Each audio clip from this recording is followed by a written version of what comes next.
জি sir. তো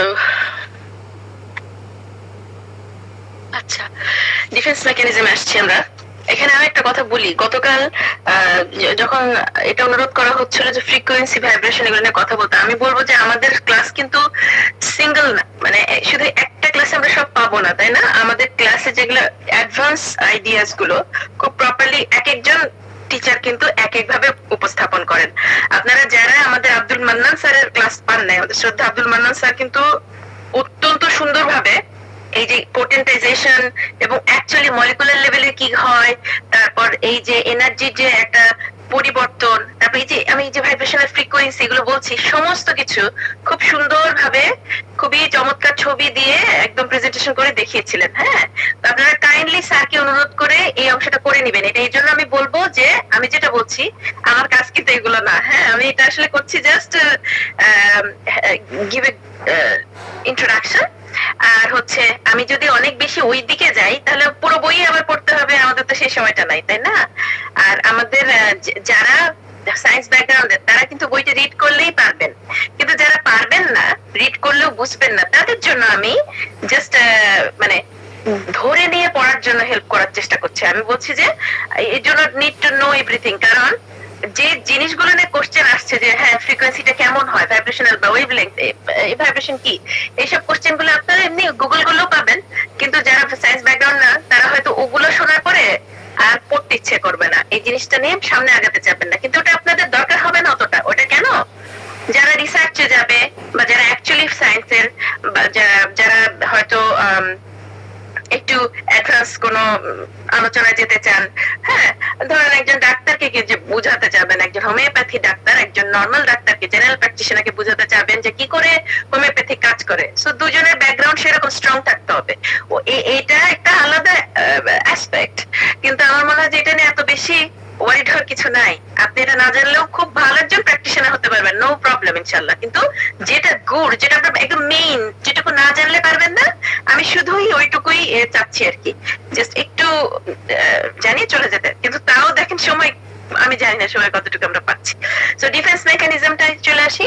আমরা জানি স্যার কিন্তু গতদিন ক্লাসে শেষে আব্দুল মান্নান স্যার খুব চমৎকার করে বুঝিয়ে দিয়েছিলেন যে আসলে ভাইটাল ফোর্স হচ্ছে একটা অল ওভার বিগ থিং। হ্যাঁ, এটা হচ্ছে সবকিছু মিলিয়ে আপনার শরীরের ভেতরে বাহিরে মনে অন্তরে মোটামুটি পুরো আপনার যে তিনটা স্তর, মেন্টাল, ইমোশনাল, ফিজিক্যাল, এই তিনটা স্তরের ভেতর দিয়ে এই ভাইটাল ফোর্স কি কাজ করতে থাকে এবং সব রকমের ব্যালেন্স ইমব্যালেন্স ঠিক করতে চেষ্টা করে। এই হোমিওস্টেসিস কি একটা ব্যালেন্স, আপনার শরীরের সবকিছুকে মোটামুটি একটা ফ্লুইড ব্যালেন্স। ফ্লুইড ব্যালেন্স মানে হচ্ছে পরিবর্তনশীল।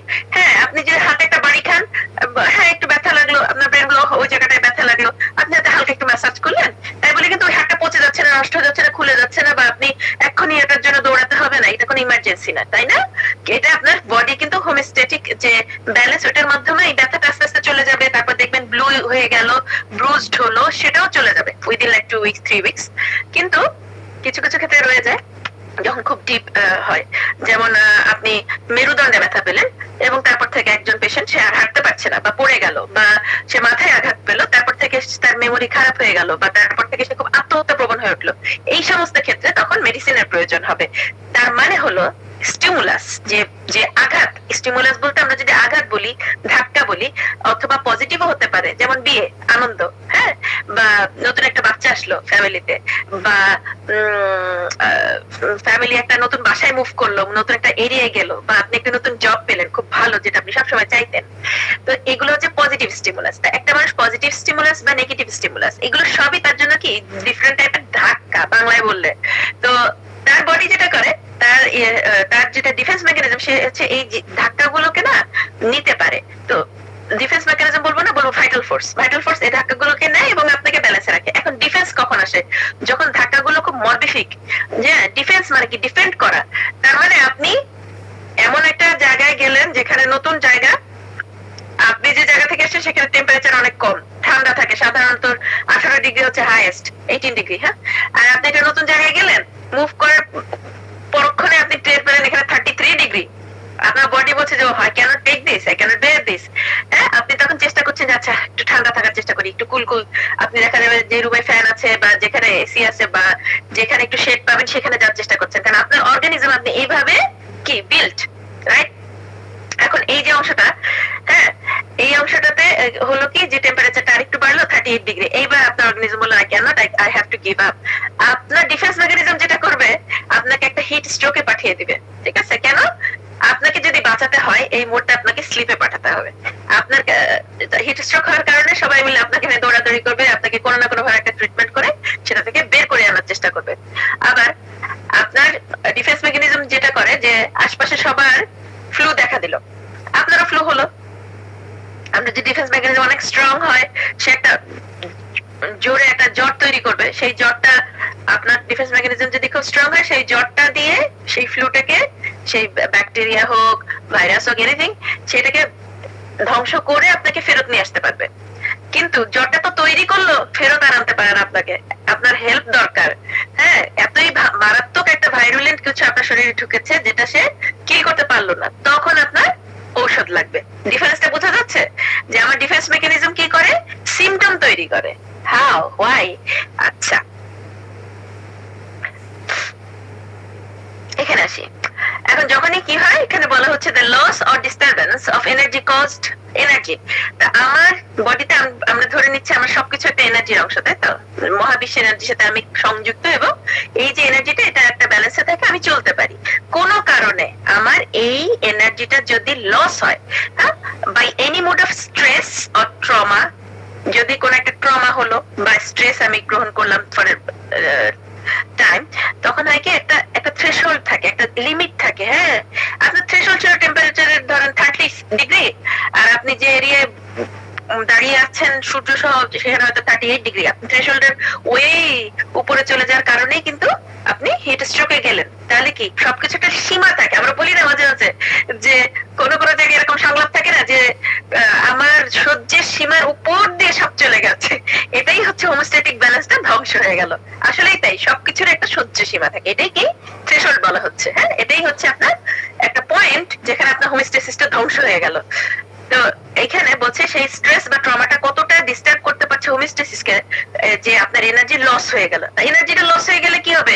আপনি যে জায়গায় ছিলেন, আপনি এনার্জি হিসেবে কি এটা একটা ভাইব্রেশন হচ্ছিলেন একটা নির্দিষ্ট পয়েন্টে, সেখান থেকে সরে গেলেন।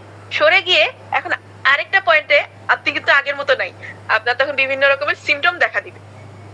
when the defense mechanism cannot re-establish the balance, এখন ডিফেন্স মেকানিজম যে কিনা আপনাকে সবসময় ব্যালেন্সে ধরে রাখা খুব চেষ্টা করে, সে আর রিএস্টাবলিশ করতে পারলো না।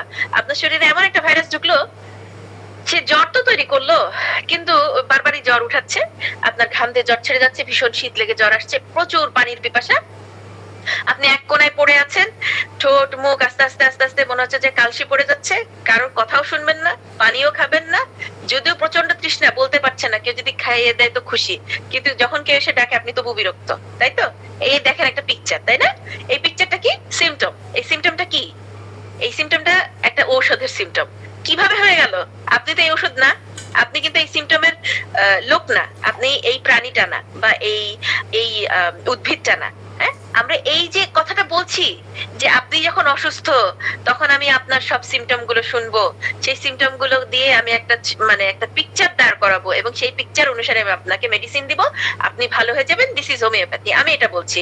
এখন মানুষজন বলে ভাই তাহলে তুমি কি করলে? আমি বললাম যে ওই যে একটা দুর্বল শক্তি ছিল শরীরে, সেটাকে আমি একটা বেশি শক্তি দিলাম, তাই সে ভালো হয়ে গেল। যদি এত বাচ্চাদের মতো করে আজকে 200 বছর পর এই কথা আমরা বলি, তাহলে কি মডার্ন সায়েন্সের লোকজন আমাদের কথা শুনবে? শুনবে না, ঠিক আছে? তারা বলবে আমিও তো তাই করলাম, আমি একটা দুর্বল মেকানিজম ছিল, আপনার সমস্যা হয়ে গেল, সেখানে কিছু জার্মস টার্মস ছিল, আমি আপনাকে অ্যান্টিবায়োটিক্স দিলাম যেটা মোর এনার্জেটিক, সো আপনি ভালো হয়ে গেলেন। আমি অর্গান অফ মেডিসিনের যে কোর্সটা ডক্টর ভিতুল কাস করানো, ওটা করেছিলাম, অসাধারণ। এবং রোগ উৎপত্তি, যে আমাদের রোগ কেন হয় সেটার প্রধান কারণ হিসেবে স্যার সেই সৃষ্টির আদি থেকে চলে আসে। যাই হোক, আমরা এখন ওখানে যাচ্ছি না, একদিন হয়তো আমরা সময় পাবো, ইনশাআল্লাহ আমরা ওইটা নিয়ে কথা বলবো। বাট এখানে দেখেন যে আমরা কি করি, তাহলে সিমটম জোগাড় করি। কেন সিমটম জোগাড় করি? কারণ সিমটমস একমাত্র ওয়ে আপনাকে আপনার বডির বলার বা ডিফেন্স মেকানিজমের বলার যে দেখো আমি I am in trouble, help me. হ্যাঁ, আমি এখন এত ডিগ্রি জ্বরে আছি, আমার জ্বর 103, আমার হাত পা ভেঙে চুরে যাচ্ছে, আমার অনেক ব্যথা, আমি উঠতেও চাই না, খেতেও চাই না, কিচ্ছু না, পানির পিপাসায় বুক শুকিয়ে কাট, তবু কাউকে বলবো না, কথা বললেও আমার মেজাজটা খারাপ হচ্ছে, আপনি খুঁজে পেতে তাকে ওষুধ দিবেন। তাহলে দেখেন এখানে দুটো জিনিস হচ্ছে, খেয়াল করেন। একটা হচ্ছে energy loss by your organism, যে ডিফেন্স মেকানিজম তার ব্যালেন্স থেকে সরে গেল, হোমিওস্টেসিসটা নষ্ট হয়ে গেল, তাই আপনি কি অসুস্থ হলেন, এটাকেই বলে রোগ, এটাই হলো আপনার ডিজিজ, রাইট? আর এই যে আপনি পিকচারটা নিয়ে গিয়ে এখন যে খুঁজে বের করবেন ব্রায়োনিয়া, বেলাডোনা, হোয়াটএভার, সে এই যে বের করবেন, কেন বের করবেন, কিভাবে বের করলেন, কি করে জানলেন সে ব্রায়োনিয়া, কি করে জানলেন সে belladonna? This is where we talk about provings, তাই না? হোমিওপ্যাথিক মেডিসিন হচ্ছে একমাত্র মেডিসিন যেটা এভিডেন্স বেসড মেডিসিন। আজকের দিনে এভিডেন্স বেসড মেডিসিন ছাড়া কেউ কথা বলে না। ইউনিভার্সিটি লেভেলে আপনি যে কোনো একটা পেপার লিখবেন তো আপনার মানে মাথা বাড়াতে বাড়াতে শেষ। আমার কাছে সবচেয়ে কঠিন লাগে সেটা হচ্ছে রেফারেন্স, হ্যাঁ, রেফারেন্স দেওয়াটা এখনো পর্যন্ত আমার কাছে এটা খুব বিরক্তিকর। তো কেন দেওয়া হয়? এভিডেন্স, সবকিছুর জন্য বলা হয় okay where is your evidence, where is the evidence. তো আমরা আমাদের এভিডেন্স কি? ম্যাটেরিয়া মেডিকা, আমাদের এভিডেন্স হলো materia medica. Where do I get that? আমি সুস্থ শরীরে যখন আমি জানি যে এই মানুষটার এনার্জি লেভেল এরকম, তার সমস্ত সিমটম লেখা থাকলো যে আচ্ছা এই মানুষটার টাইপ এরকম, নেচার এরকম, তার শরীর এই ধরনের, তার সহজে জ্বর হলে অনেক হাই টেম্পারেচার হয়, খুব ঘন ঘন হয় না, সে অনেক স্ট্রং একটা অর্গানিজম, এবং তাকে তখন প্রুভিং করতে দেওয়া হয়, একটা মেডিসিনকে প্রুভিং করতে দেওয়া হয়। কি করা হয় স্যার? সেই প্রুভিংটার জন্য মেডিসিনটা থেকে আমরা কি করি, একটা ধরেন একটা গাছ, সেই গাছের রসটা নেওয়া হলো, সেই রসটা নেওয়ার পরে সেটাকে পোটেন্টাইজ করা হয়। আমরা পোটেন্টাইজেশন নিশ্চয়ই এই মানে কেউ এখানে ক্লাসে বেবি না, সবাই আমরা হচ্ছে গিয়ে হোমিওপ্যাথ, সো এগুলোর মধ্যে না যাই, জাস্ট এন্ড পড়লি যেটা হলো যে পোটেন্টাইজ করা একটা পর্যায়ে শুধুমাত্র কি শক্তি বিদ্যমান। এই শক্তির রূপটা আমি কিভাবে জানি, যে এই এই ব্রায়োনিয়া প্ল্যান্টটা, এর ভাইব্রেশনটার পিকচারটা আমি কিভাবে পাই? এই পিকচারটাই হচ্ছে আমার মেডিসিন, এই পিকচারটাই আমার ম্যাথমেটিক, এই পিকচারটা আমি পাই হলো প্রুভিং থেকে। এই যে প্রুভিং এর রেজাল্টটা আমার ম্যাথমেটিক্যাল লেখা থাকে, আমি তখন কি করি, অসুস্থ লোকটা আসলে তার সাথে এই প্রুভিং পিকচারটা মিক্স, আমি দেখি যে কতটুকু মিলিয়ে আমি ওষুধ দিয়ে দিই, তা আমি ওষুধ দিতে পারি, রাইট? সেটাই হলো সিমিলিবাস কিউরেন্টার। আমি বুঝতে পারছি আমি অনেক পিছনে, এই জন্য অ্যাকচুয়ালি আমি দৌড়াচ্ছি। আচ্ছা, এখন যেটা এখানে একটা ডেঞ্জার থাকে যে এখন ডিফেন্স মেকানিজম অ্যাক্টিভেটেড হয়ে আমাকে তো সিমটম দিল, আমি তো তার চিকিৎসা করব। এখন আমি হোমিওপ্যাথ না, আমি একজন জেনারেল প্র্যাকটিশনার অথবা আমি একজন ন্যাচারোপ্যাথ, আমি কিন্তু স্টিল তাকে ভালো করতে পারবো, অনেকটাই ভালো করতে পারবো। কিওরের সংজ্ঞায় গেলেও অনেক ক্ষেত্রে কিওর হবে, এটা আমি এখন বলবো। যে আমরা এটা নিয়ে সবসময় বলা হতো যে দিস ইজ নট পসিবল, আমি কোনোভাবে কিওর করতে পারবো না। হ্যাঁ, মেডিসিনটা কিওর করতে পারবে না, ওই মেডিসিনটা কিওর করতে পারবে না, কিন্তু আপনার ডিফেন্স মেকানিজম কিন্তু অসাধারণ। যদি সেটা খুব স্ট্রং হয়, তাহলে উইথ টাইম আপনি যদি বারবার সাপ্রেস না করেন, তাহলে প্রপার ফুড এবং ভালো বাসস্থান, ভালো আপনার যদি জেনেটিক প্রিডিসপোজিশন কোনো ডেঞ্জারাস না থাকে, তা আপনি কিন্তু আপনার এই ব্যালেন্সটা রি-এস্টাবলিশ করতে সক্ষম। কিন্তু সাধারণত সাপ্রেসিভ ড্রাগ, যেটা কেমিক্যাল ড্রাগ, তারপর ধরেন ইভেন ন্যাচারোপ্যাথিক মেডিসিন, যেমন এখানে এই কথাটা আসবে, অনেকে বলেন যে আচ্ছা আমি কেন এখানে হোমিওপ্যাথি না দিয়ে শুধু যদি ন্যাচারোপ্যাথিক মেডিসিন, যেমন যে কিউপটেন্সি গুলো, আমাদের কিউপটেন্সি গুলো হচ্ছে আসলে ন্যাচারোপ্যাথিক ড্রাগ। আমি কিন্তু প্রাইমারিলি ন্যাচারোপ্যাথি পড়ছিলাম, পরে আমি হোমিওপ্যাথিতে যাই। তো যাও, তো সেটা হচ্ছে কি, একটা প্ল্যান্ট থেকে যখন আপনি এটা জুস নিচ্ছেন এবং এটা ওই ডাইরেক্ট জুসটা ব্যবহার করছেন, প্ল্যান্টাগো কিউ, কারো খুব দাঁত ব্যথা হচ্ছে আপনি তাকে দিলেন, বা অফেন টাইমস রাউলফিয়া বা ক্র্যাটেগাস, এই ধরনের অনেক কিছু আছে, এক্সকিউজ মি। তো এই ক্ষেত্রে আমরা যখন ব্যবহার করছি সেখানে একটা প্রবলেম আছে, অন্তত হোমিওপ্যাথ হিসেবে আপনার সেটা জানা কর্তব্য। সেটা কি? এটা আপনি দিতে পারেন ওই সময়ের জন্য, কিছুটা সময়ের জন্য হয়তো আপনি একটু উপশম করলেন, কিন্তু প্রথমত আপনি পিকচারটাকে ডিস্টার্ব করবেন যদি আপনি তার রাইট মেডিসিন না পেয়ে এটা দিয়ে থাকেন।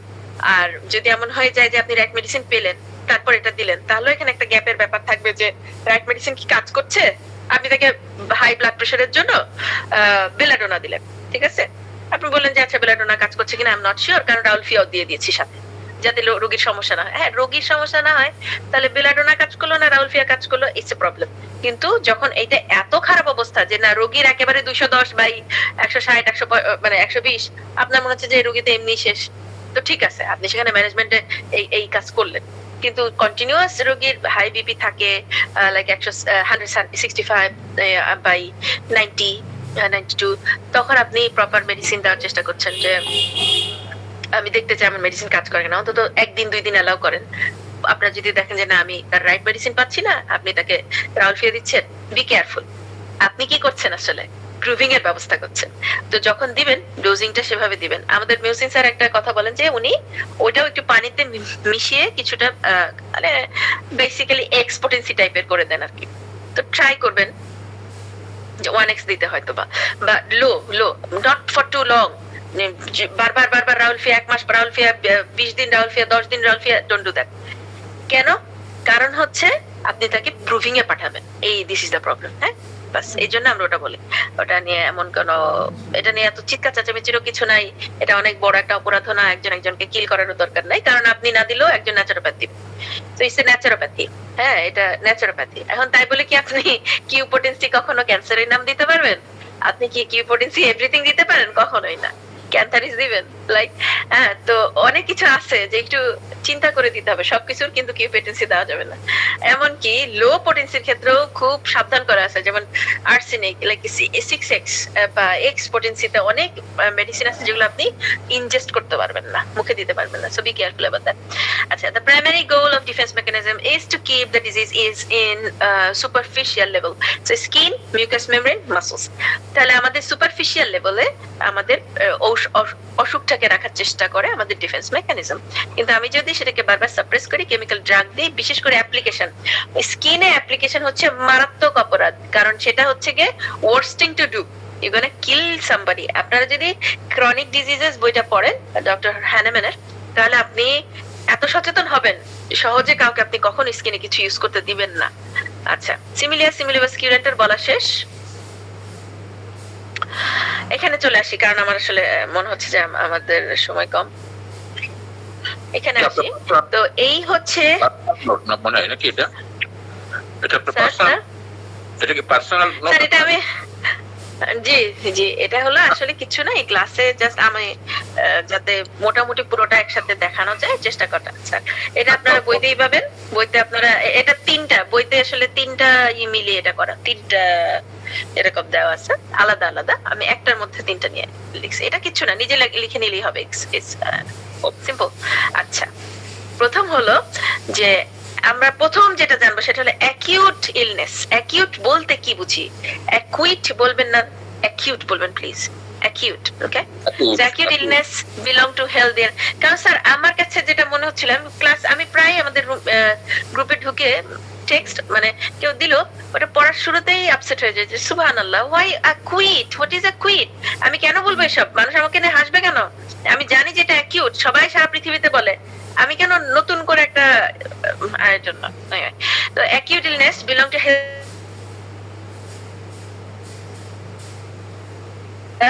অ্যাকচুয়ালি হেলদিয়ার তাদেরই সাধারণত অ্যাকিউট ইলনেস হয়, তবে নট হেলদিয়েস্ট। দুটো ক্ষেত্রে আমরা দুটো জিনিস মনে রাখবো, একটা হচ্ছে যারা হাইয়েস্ট লেভেল অফ হেলথে থাকে আর যারা লোয়েস্ট লেভেল অফ হেলথে থাকে, এদের কিন্তু অ্যাকিউট হয় না। অ্যাকিউট এদের হয় না। যেমন এটা একটু দেখিয়ে দিই, সেটা হচ্ছে আমরা বলছি লেভেলস অফ হেলথ, যেটা নিয়ে আমরা 22টা অবজারভেশন পড়তে যাচ্ছি। কেন এটা বলবো? তো আমি যদি পৃথিবীর মানুষের সুস্থতা অসুস্থতা যাচাই করে সবাইকে একটা গ্রুপিং এ ফেলতে চাই, আমি বললাম যে আচ্ছা এক কাজ করে 4টা গ্রুপ করি, group A, group B, group C, group D. এবার বললাম যে আমার আরেকটু ছোট ছোট গ্রুপের দরকার হয়ে যাচ্ছে, কারণ দেয়ার আর মেনি ভ্যারিয়েশনস। তাই আমি করলাম কি, গ্রুপ এ কে 3টা ভাগে ভাগ করলাম, গ্রুপ বি কেও 3টা ভাগে ভাগ করলাম, গ্রুপ সি তেও তাই, 4 এও তাই। তাহলে কি হলো, সরি গ্রুপ ডি তেও তাই। তাহলে যেটা হলো মোট 12 গ্রুপস হয়, তাই না? 12টা গ্রুপ হয়। এখন যারা হেলদিয়েস্ট বলা হয় তারা হচ্ছে এই লেভেল অফ হেলথে, এই লেভেল 1 2 3, এরা হেলদিয়েস্ট। এরা হচ্ছে এখানে লেখা দেখবেন যেটা group A. I am sorry, আমি আসলে এসব কাজে ভালো না। তো গ্রুপ এ এখানে লেখার কারণ হচ্ছে ওই 1 2 3 মিলে group A.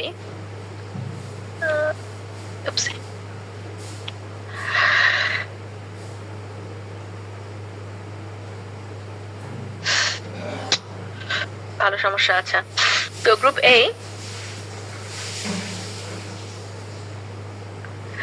A level 1, group B level 2, group A level 3, sorry level 1 2 3 group A এর অংশ। এখানে মায়াজমের কথাটাও আসবে।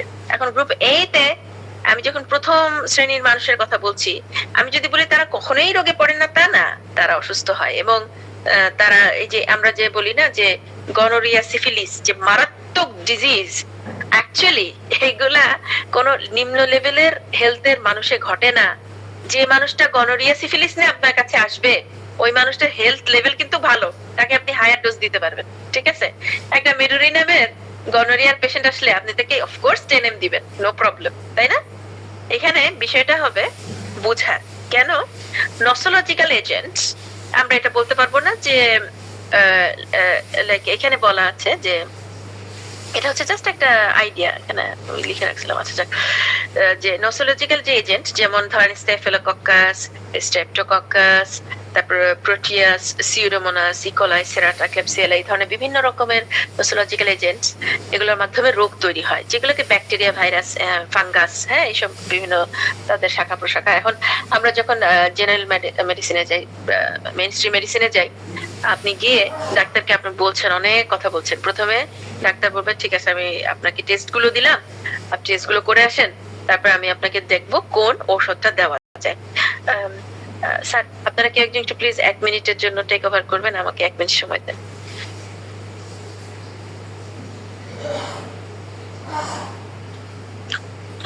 কথা বলেন আল্লাহ।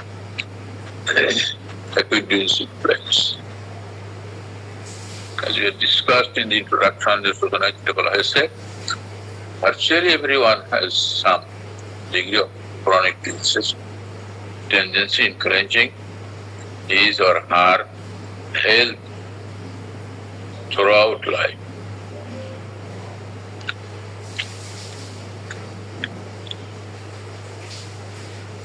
আমরা অপেক্ষা করি উনি আসবেন সাথে।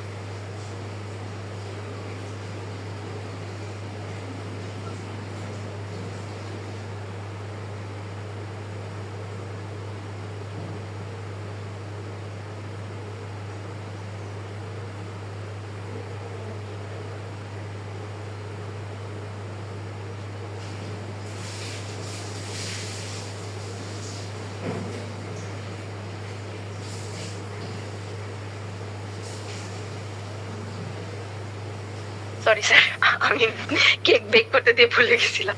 আচ্ছা যাই হোক, সরি। তো বলা হচ্ছে যে বিভিন্ন রকম নসোলজিক্যাল এজেন্ট দিয়ে আমাদের অসুখ হয়। তো আমরা যেটা পার্থক্য আমাদের সাথে আমাদের মেইন স্ট্রিম মেডিসিনে, সেটা হচ্ছে এইসব নসোলজিক্যাল এজেন্ট নিয়ে না আমরা বেশি অস্থির হই না, কিন্তু আমরা কিন্তু সিমটম দেখে দিয়ে দিই ওষুধ, রোগী ভালো। আর ওনারা যেটা করেন, ওনারা রোগীকে টার্গেট করেন না, ওনারা টার্গেট করেন এই নসোলজিক্যাল এজেন্ট গুলোকে। তো যাই হোক, এই ধরনের এজেন্টস গুলো যখন কাউকে আক্রান্ত করে, যদি লোকটা লেভেল অফ হেলথে ভালো থাকে আনটিল গ্রুপ 5, আমি দেখাতেই পারছি না, আমি এটা মনে হয় ঠিক করতে হবে। যাই হোক, রাইট,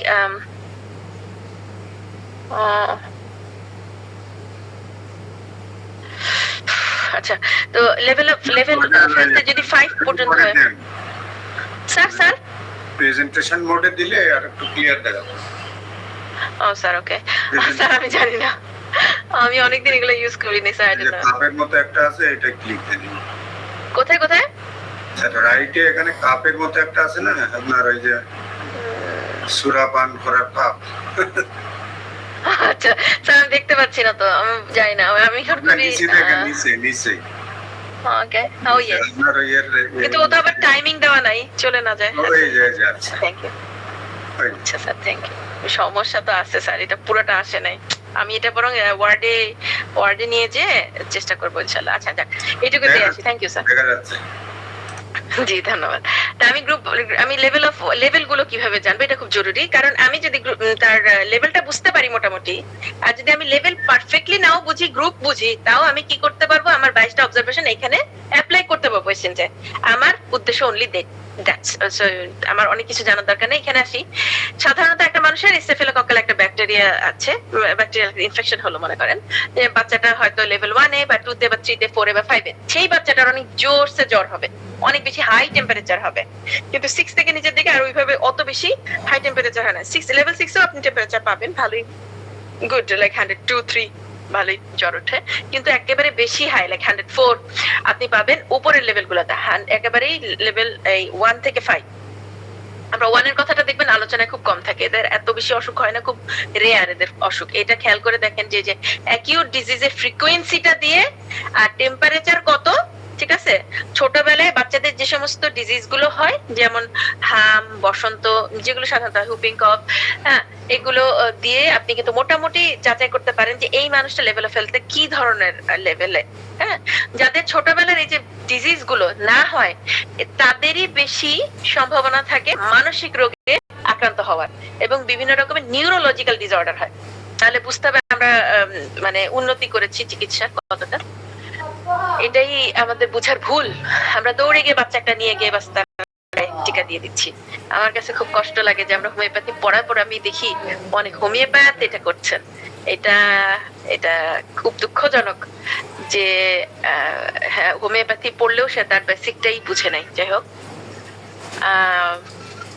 আচ্ছা, পোটেন্সির কথাটা এখানে আসবে এই টেবিলে। আমি প্রথম যেটা করব, প্রথম কোশ্চেন করব কি যে ওনার অ্যাকিউট ইলনেস হয় কিনা। বললো যে আলহামদুলিল্লাহ আমার এই গত 17 বছরে কোনো জ্বর হয় নাই। আপনিও কিন্তু তাহলে আলহামদুলিল্লাহ বলবেন যে সুবহানাল্লাহ, এটা অনেক কঠিন একটা পেশেন্ট। আর যদি বলে যে আর বলেন না, এই জ্বর, কাশি, ঠান্ডা, সর্দি, এই জ্বর উঠলে সেই জ্বর উঠে একেবারে বাচ্চাটার হয়তো বছরে 2 বার হয়, আপনি বলেন যে খুবই ভালো, ভেরি গুড। আপনি দেখবেন ওই বাচ্চার ক্ষেত্রে আপনি যখন কেস নিবেন, খুব ইজি কেস। এইখানে একটা জিনিস আমরা বুঝবো, অনেকে আমরা বলি আচ্ছা এই কেসটা এত এত জটিল কেন, যে এখানে মনে হচ্ছে যে 4টে ওষুধের 4টাই লাগবে, এরকম কিছু কিছু কেস দেখবেন। এটা হয় পেশেন্ট যত বেশি লোয়ার লেভেলের দিকে যেতে থাকে, এট এ টাইম তার ভেতরে এরকম বিভিন্ন ঔষধের কি নোটস থাকে, হ্যাঁ। আর যত সে হায়ার লেভেলের দিকে থাকে বা কম জটিল কেস, আপনি দেখবেন যে একদম নতুন, আমার মতো মানে কি বলবো নোভিস যারা, তারাও কিন্তু প্রেসক্রাইব করে hurray I can do it, হ্যাঁ। এবং এই ক্ষেত্রেই এই কথাটা আসবে যখন আপনাকে কেউ বলবে তুমি কি ক্যান্সার সারতে পারো, তুমি কি যে কোনো ডিজেনারেটিভ ডিজিজ, হ্যাঁ, মাল্টিপল স্ক্লেরোসিস সারতে পারো, বা যে কোনো কিছু বললো আপনাকে এরকম যে এই ডিজিজটা তোমার হোমিওপ্যাথি সারতে পারে কিনা, আপনি কিন্তু এটার উত্তরে কখনোই হ্যাঁ বলবেন না। এখানে একটা ট্রিকি অ্যান্সার দিতে হবে, হয় যে হ্যাঁ তার জন্য, হ্যাঁ যেই পেশেন্ট হায়ার লেভেল অফ হেলথের, আর তার জন্য না যে পেশেন্ট লো লেভেল অফ হেলথের, কারণ প্রগনোসিস ইজ ভেরি ব্যাড।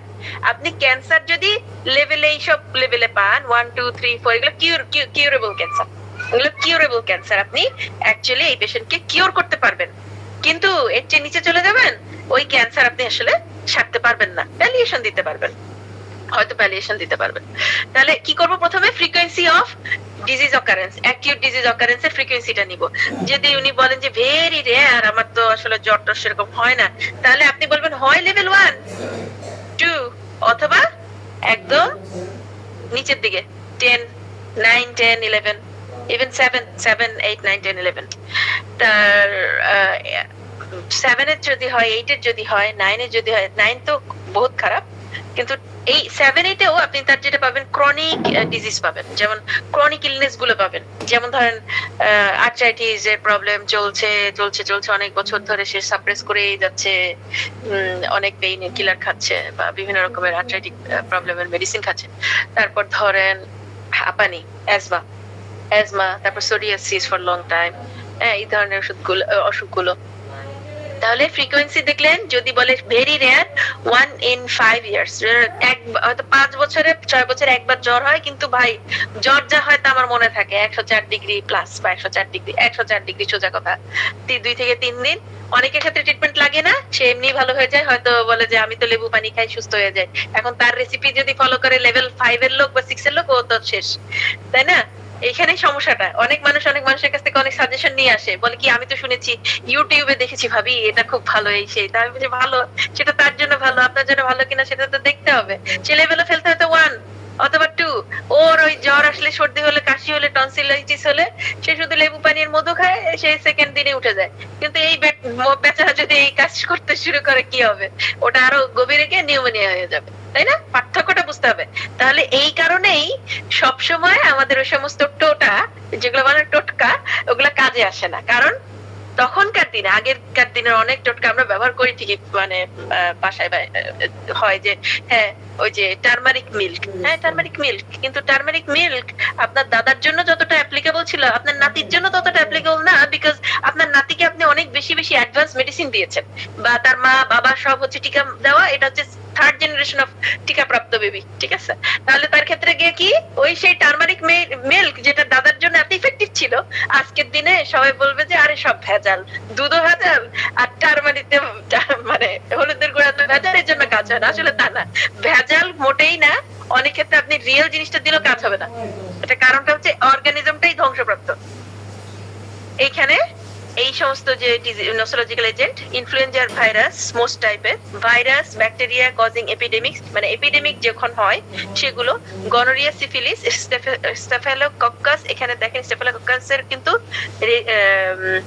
এই স্ট্রেনটা হচ্ছে মেথিসিলিন সেনসিটিভ, এমএসএসএ, মানে হচ্ছে এটা মেথিসিলিন সেনসিটিভ।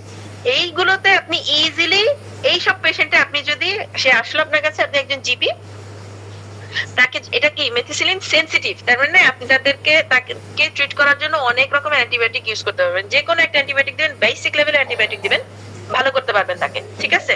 কিন্তু যত এই মানুষটাকে সাপ্রেস করা হবে, যত সে নিচের দিকে, তত সে নিচের দিকে নামতে থাকবে। কারণ কি, তার যে ইমব্যালেন্সটা ছিল এনার্জি লেভেলে, বা তার যে ইমব্যালেন্সটা ছিল, তার হোমিওস্ট্যাসিসটা নষ্ট হয়ে যাওয়ার পরে সে কোনো কারণে ফিরতে পারেনি তার ব্যালেন্সে। সেই মানুষটা অরিজিনালি খুব ভালো লেভেলের ছিল, হয়তো 2 তে ছিল বা 3 তে ছিল, তাকে নামালেন শুধুমাত্র চিকিৎসা করে করে।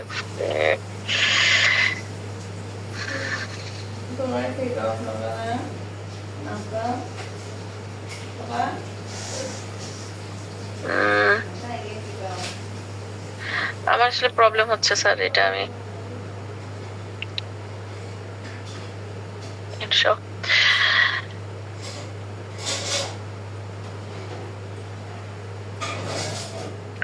আচ্ছা, আমি যেটা দেখাতে চাচ্ছি, হ্যাঁ এটা পসিবল। ওকে, দেখি। এখন দেখেন এই মানুষটা এই প্রথম লেভেলে যে ছিল, তার কি লেভেল 1-এ এই 2-1 বছরে, 5-6 বছরে একবার জ্বর হয়, খুব জোরে, খুব হাই টেম্পারেচার হয়। এই মানুষটা আপনার কাছে আসবে যখন, একটা ওষুধই তার বারবার ফেরত আসবে। ওই যে আমরা বলি কনস্টিটিউশনাল মেডিসিন, যদি অরিজিনালি কনস্টিটিউশনাল মেডিসিনের যে সংজ্ঞা সেটাতে যায়, সেটা হলো সে যখনই অসুস্থ হয়, যে অসুখই হোক, একটা মেডিসিনই তার বারবার আসে। এইরকম লোক ডক্টর ভিতুল গাছের মধ্যে সারা ওয়ার্ল্ডে 5% আছে, হয়তোবা সারা ওয়ার্ল্ডে অনলি 5% আছে। তাহলে এই কাজ আর করবেন না যে এই লোক তো ফসফরাস দেখে চিনে ফেলছে, এই গতবারও ভালো ছিল ফসফরাসে, এবারও ফসফরাস দিয়ে ভালো হয়ে যাবে। নট অলওয়েজ, হ্যাঁ এটা মনে রাখবো। তার অ্যাকিউটে ডিফারেন্ট মেডিসিন আসতেই পারে, এটা খুব কম, এই লোক খুব কম, এই লেভেল অফ 1 এর লোক খুব কম। গেল লেভেল 2, এখানে মায়াজমটা আসলে আসতে শুরু করে, কাজ করতে শুরু করে, যে বিভিন্ন রকমের জেনেটিক প্রিডিসপোজিশনের প্রভাব থাকে। ও এখানে লিখিনি। আচ্ছা, এখানে 1টা থেকে 2টা মায়াজম কাজ করে সাধারণত লেভেল 2, 3 এগুলোতে। এখন 4 পর্যন্ত এখানে দেখেন পোটেন্সির কথাটাও আসছে। যখন এখানে লেভেল 2 তে আসলেন, তার 2 বছরে বা বছরে একটা অ্যাকিউট হয়, কিন্তু হাই টেম্পারেচার সহ হয়। অনেকের ক্ষেত্রে ট্রিটমেন্ট লাগে, অনেকের ক্ষেত্রে লাগে না। লেভেল 3 তে আসছেন, ট্রিটমেন্ট লাগে, হাই টেম্পারেচার হয় 1 বা 2 বার, ঠিক আছে? এইসব লোকের ক্ষেত্রে এরা খুব বেশি, এই যে 2-3 তে খুব বেশি ডিফার করে না, এবং এদের ক্ষেত্রে 1টা বা 2টা মেডিসিন বা সে সারা জীবন ভালো থাকবে। তাহলে আমার হোমিওপ্যাথিক অনেক থেরাপিউটিক্স কিন্তু লাগবে না। এই ক্ষেত্রে কিন্তু আমার ওই ক্রনিক ডিজিজ কিভাবে ভালো করতে হয় সেই নলেজ থেকেই 1টা বা 2টা, একটা মেডিসিন দিবেন স্যার 3 বছর 4 বছর পর্যন্ত লাগবেই না আর কোনো ডোজ, ঠিক আছে? এবং এই লোকগুলোতে আপনার সেই সিএম পোটেন্সি পর্যন্ত আসতে পারবেন, এই যে 0 to CM। আদারওয়াইজ এই সিএম পোটেন্সি গুলোর ইউজ নাই, ঠিক আছে? ওইভাবে ইউজ নাই, খুব কম। তাহলে এই লোকগুলোর সংখ্যা কিন্তু কম, অনেক কম। ভালো মতো দেখলে দেখবেন যে অনেক কম। এবার গেলেন লেভেল 4-এ, তাকে চাপা হলো অনেক, বারবার স্টেফিলোকক্কাস হলো, প্রথমে এমএসএস ছিল, তারপরে কি আসলো, আর সেনসিটিভিটি কমে গেল। স্টেফিলোকক্কালেরই অন্যান্য স্ট্রেন আসতে লাগলো, যেটা সেনসিটিভিটি কম। আপনার তখন জেনারেশন থার্ড জেনারেশন অ্যান্টিবায়োটিক্স লাগছে, কিন্তু স্টিল ভেরি হাই টেম্পারেচার হয়। এবং আপনার দেখেন frequent acute diseases with high fever 3 times a year, এইখানে দেখলেন যে 3 times a year চলে আসলো। এই একই এই যে এগুলোকে প্রথমে শুরুতে তার যে টেস্টের রিপোর্ট গুলো আনবে, দেখবেন প্রথম দিকে এইসব ছিল, এই যে স্টেফিলোকক্কাসের বা স্ট্রেপ্টোকক্কাসের বিভিন্ন স্ট্রেন ছিল যেগুলো অনেক সেনসিটিভ ছিল, অনেক অ্যান্টিবায়োটিক্স দিল, দিতে দিতে দিতে দিতে এইবারে আসলো কি গ্রাম নেগেটিভ ডিফারেন্ট টাইপের ব্যাকটেরিয়া দেখা দিল, তার প্রোটিওস, সিউডোমোনাস, ইকোলাই, সেরাসিয়া, ক্লেপসিয়েলা, এবং তার এই রিপোর্টে দেখাবে যে সে অনেকগুলো অ্যান্টিবায়োটিকের প্রতি আর সেনসিটিভ না। এই তখন কিন্তু জিপির ক্ষমতা পাওয়ার কমতে শুরু করবে আর আপনার পাওয়ার বাড়তে শুরু করবে, কারণ সে বলে দিবে, সে তখন সে দেখাবে যে এত অ্যান্টিবায়োটিক্স দেওয়া হয়েছে এই বাচ্চাতে, আপনি আর বেশি দিতে পারবেন না, 3টা কি 4টা পাওয়া যাবে অ্যান্টিবায়োটিক সেনসিটিভিটি। কেন সেনসিটিভিটি কমলো? তার ভাইব্রেশন রেট অল্টার হতে হতে হতে হতে এই অবস্থায় নেমে আসছে। এখন যে লোকটা এই জায়গায় লেভেল 4-এ আসছে এইভাবে চাপার ফলে, হ্যাঁ সাপ্রেশনের ফলে, তার আবার এগুলো আর হবে না যেগুলো অতীতে হয়ে আসছে। সেই ব্যাকটেরিয়া গুলো এখন যদিও চারপাশে সবাইকে আক্রান্ত করবে, তাকে করবে না। এটাই হচ্ছে টিকা কাজ করার কারণ। বোঝা গেল? কারণ হচ্ছে তার যে ভাইব্রেশনাল ফ্রিকোয়েন্সি, যে লেভেল অফ হেলথে সে থাকলে ওই নির্দিষ্ট টাইপের ব্যাকটেরিয়া গুলো তাকে আক্রান্ত করতো, সেটা তো একবার আক্রান্ত হয়ে সাপ্রেসড হয়ে ওই লেভেল থেকে সে নিচে চলে আসছে, এই কারণে ওই অসুখ আর তার হয় না।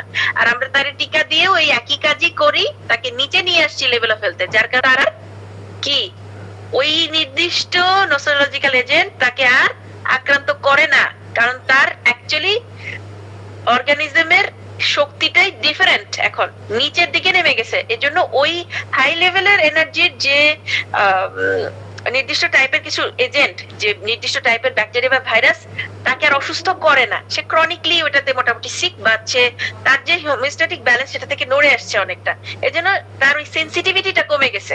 বুঝা গেছে? এই জন্য টিকা কাজ করে। এখানে কোশ্চেন থাকা উচিত, এখানে 100টা কোশ্চেন হতে পারে, জানি না কোনো কোশ্চেন নিশ্চয়ই আজকেও থাকবে না। তো এখানে যেটা লেভেল অফ 4, এখন লেভেল অফ হেলথে 4, এখানে তাহলে বছরে 3 বার অ্যাকিউট হয় হাই টেম্পারেচার সহ যে বাচ্চাটা, সে তাহলে কোথায় আছে? লেভেল অফ হেলথে 4-এ আছে। আপনি তাকে ভুল হয়েছে এখানে, হ্যাঁ তার ক্রনিক ডিজিজের ক্ষেত্রে ইনিশিয়াল মানে তো বোঝেন না, 12C 6C 12C, হ্যাঁ আপ টু 10M পর্যন্ত তাকে দিতে পারবেন। সে আসছে ফসফরাসের রোগী, 10M দেন, কোনো অসুবিধা নাই, অ্যাকিউটে পারবেন। গেল। আর লেভেল অফ হেলথে 5-এ চলে আসছে এই রোগী, দেখেন বলছে ফ্রিকোয়েন্সিটা বেশি, 6 বার, বছরে 6টা, 5টা বা 6টা তার অ্যাকিউট হয় হাই ফিভারের। বোঝাতে যাচ্ছে মনে হচ্ছে, আমি ঠিক বুঝতে পারছি না কারণ যেহেতু কোনো কথা নাই, তো শুনছি আমরা, কারণ নাই, কোনো কোশ্চেন নাই। আমার মনে হচ্ছে আমি কথা কি বুঝে বলতে পারছি কিনা বুঝতে পারছি। ঠিক আছে, কোশ্চেন আমাদের কোনো মনেই পাচ্ছি না, আমি তো পাচ্ছি না, তো আপনি কন্টিনিউ করেন। বোঝা গেলে ঠিক আছে স্যার। আচ্ছা আচ্ছা, বোঝা যাচ্ছে স্যার, মানে আমি খুব ইজি করে লিখছি স্যার। জি ধন্যবাদ স্যার। তাহলে আমি কিভাবে লেভেল অফ হেলথ বুঝবো, এটাই হলো আমার কোশ্চেন আজকে। আমি জাস্ট লেভেল অফ হেলথ বুঝতে পারলেই কি আমি অবজারভেশন অ্যাপ্লাই করতে পারবো, বাস। আমার অনেক কিছু জানার দরকার নাই। আমি অন্যান্য সব থিওরি যা বলছি সেজন্য সরি, এগুলো বাদ দিলাম। আমি সহজ কথা যেটা জিজ্ঞেস করবো আপনার কাছে, আপনার পেশেন্ট আসছে, আপনি তার হাইট, ওয়েট জিজ্ঞেস করলেন, ছোটবেলায় কি কি রোগ ছিল, ছোটবেলায় যে বাচ্চাদের সমস্ত অসুখগুলো হয় এগুলো ছিল কিনা, এটা থাকলে কি কি হয়েছিল, হাম, বসন্ত, হ্যাঁ বাংলাদেশে নরমালি হুপিং কফ, হ্যাঁ এগুলো লিখবেন। আর তারপরেই জিজ্ঞেস করবেন যে বাচ্চা যে আসছে আজকে প্রথম কিসের জন্য আসছে, বললো যে খালি ইউরিন ইনফেকশন হয়, এত ওষুধ দিলাম, আগে তো অ্যান্টিবায়োটিক খেত বছরে 2 বার লাগতো, তখন আপনি বললেন ভালো, এর হেলথ তো ভালো, লেভেল অফ হেলথ 2-3, হ্যাঁ বলছে না এখন তো সেই টেম্পারেচার খুবই না সরি, আগে ছিল 2 বছরে 1 বার জ্বর, তারপরে হলো বছরে 1 বার জ্বর, তারপর দেখবেন বছরে 3 বার, তারপরেই দেখবেন নামতে নামতে 5 বার 6 বার, যখন সে 5-6তে চলে আসছে সে তখন এখানে লেভেল অফ হেলথে 5। স্টিল একটা অর্গানিজম যেটা কিউরেবল এবং গুড অর্গানিজম, আপনি 1M পর্যন্ত তাকে অনায়াসে দিতে পারবেন, এবং এখানে কেন লেখা এই পটেন্সির ব্যাপারগুলো, যে এই দেখেন রিলেশনশিপটা, এই যে তার অর্গানিজমের এনার্জিটা আপনি বুঝতে পারছেন যে বছরে হাই টেম্পারেচার একদম 103-4, সে তার বাবা বলবে যে আমার ছেলের 103-4 নিচে কোনো জ্বরই আসে না, জ্বর আসে 103-4। তবে এখানে আমি একটা জিনিস খুব সাবধান করব, কিছু আবার ডিজিজের দিক থেকে আমাদের আসতে হবে। যেমন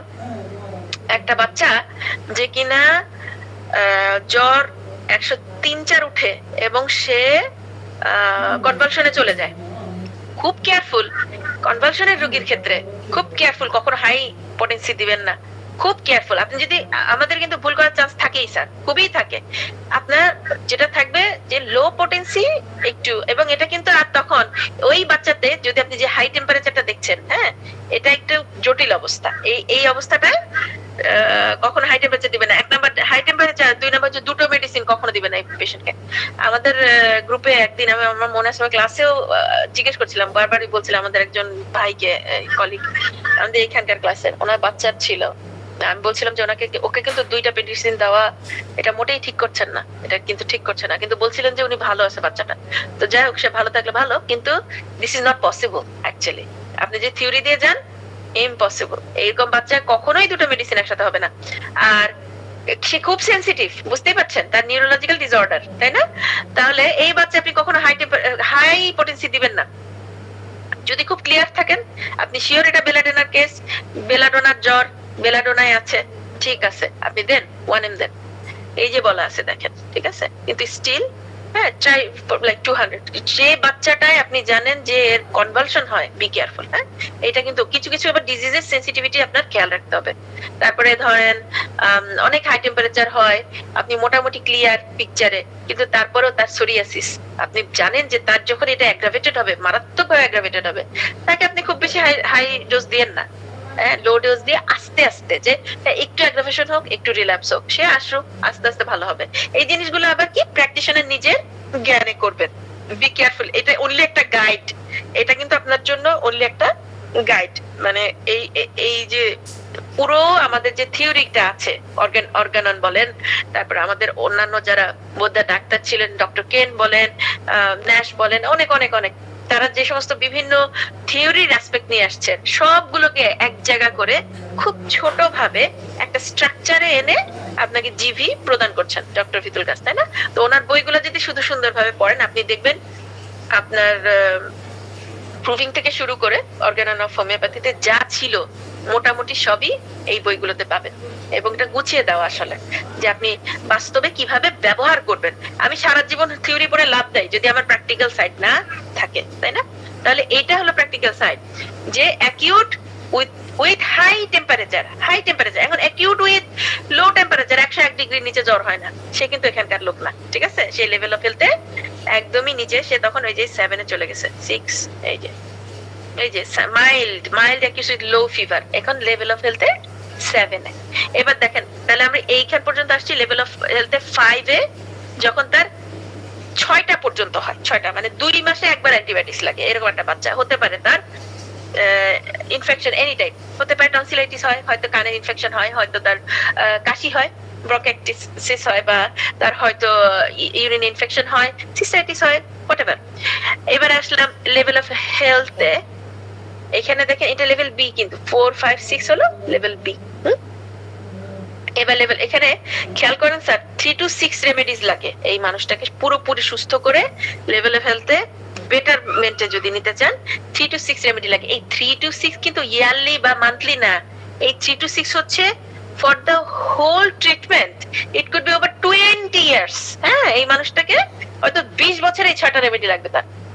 একটা রেমেডি এই মানুষটা হয়তো প্রথম 2টা 3টা 4টা পর্যন্ত বেশ ফ্রিকোয়েন্সিতে চেঞ্জ হবে, লাইক ফ্রিকোয়েন্টলি চেঞ্জ হবে। হয়তো প্রথম একটা অ্যাকিউট নিয়ে আসছিল, আপনি তার ট্রিটমেন্ট করলেন, এরপরে সে 2 মাস 3 মাস ভালো থাকলো, আরেকটা অ্যাকিউট হলো, আরেকটা ট্রিটমেন্ট করলেন, এবার 1 বছর ভালো থাকলো, তারপরে আসলো রিল্যাপস নিয়ে, তারপরে থার্ড টাইম সে আসলো, আপনি তার একটা ভালো রেমেডি পেয়ে গেলেন, যেটা আসলে বেশ বলা চলে যে মোটামুটি ওভারঅল কভার করছে, যেটা কনস্টিটিউশনাল মেডিসিন আমরা বলতে যাই। তো সেটা, তো আপনি সেইটাতে হয়তো তাকে 5 বছর পরে রিল্যাপস দেখলেন। হ্যাঁ, এই রকম হচ্ছে ট্রিটমেন্টটা। তাহলে এই মানুষগুলো কি করে, এদের প্রতি মাসেই হাই টেম্পারেচার সহ ইনফেকশনটা হয়। এই যে বাচ্চাগুলা খেয়াল করেন যে কিনা জন্মের পরে 2 বছরে ভালোই ছিল, মোটামুটি টিকা টিকা দেওয়া না, হ্যাঁ, ওরা বেশ ভালো থাকে।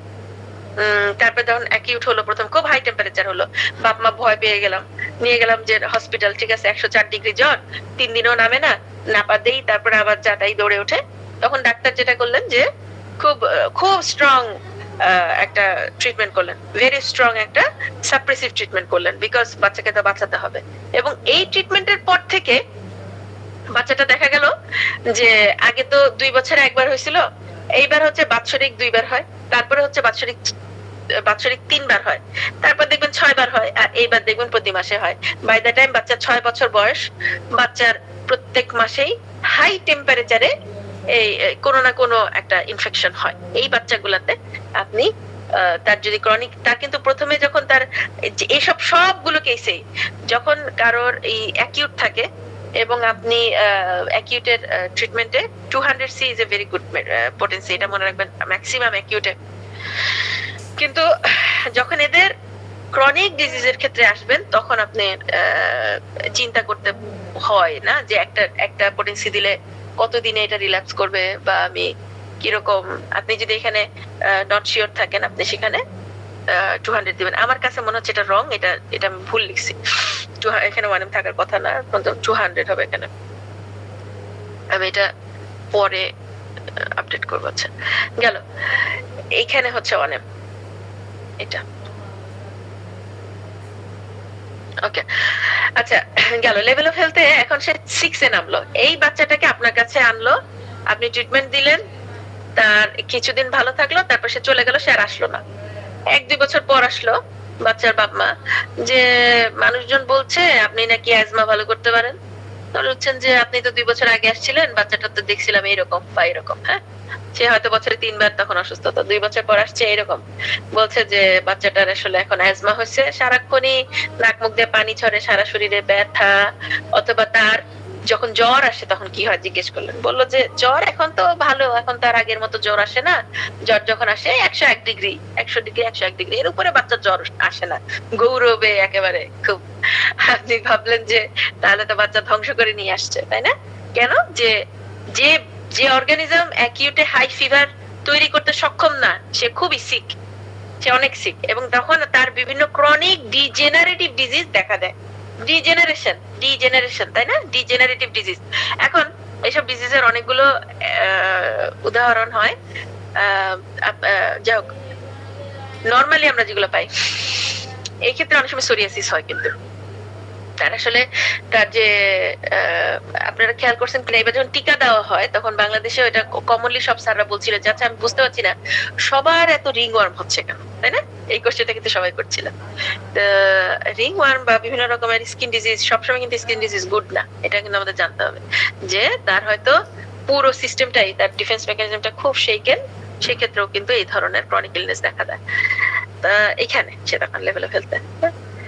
আর লেভেল 8 এ কোনো অ্যাকিউট থাকে না, এখানে তো বেচারা তাও একটু ছোটখাটো জ্বর হতে 101 ডিগ্রি 102 ডিগ্রি যাক, কিন্তু যখন লেভেল 8 এ যাবে নো অ্যাকিউট, এই যে বলা শুরু করবে তখন না আমার তো কোনো জ্বর টর হয়ই না, খুব ভালো আছে সে। ও সরি, জানি না স্যার কি করব আমি, এটা আপনারা একটু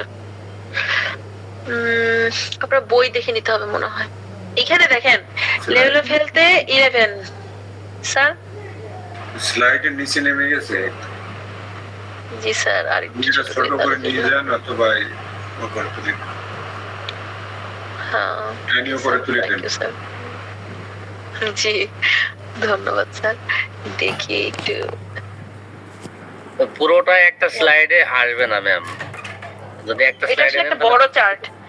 হ্যাঁ, জি, জি, এটা আসলে আমার উচিত ছিল ওই ওয়ার্ডে করা উচিত ছিল, সরি, খুব সরি। আচ্ছা, আপনারা যতক্ষণ স্যার দেখতে পাচ্ছেন আমি বলে যাই, এটুকু আপনারা বই থেকে মিলিয়ে নিতে পারেন। এখানে দেখেন স্যার কি ডিজিজ গুলো দেখা দেয়, এখানে দেখেন যে লেভেল 9 এ আপনি যদি খুব স্পষ্ট থাকে তখন আপনি শিওর যে না লেভেল 9 এ বাচ্চাটা, কিন্তু আমি এটুকু বুঝতে পারছি যে এর এখানে আপ টু বলা আছে, মানে এটা হাইয়েস্ট, এটা মনে রাখবেন যে এর উপরে যাওয়া যায় না।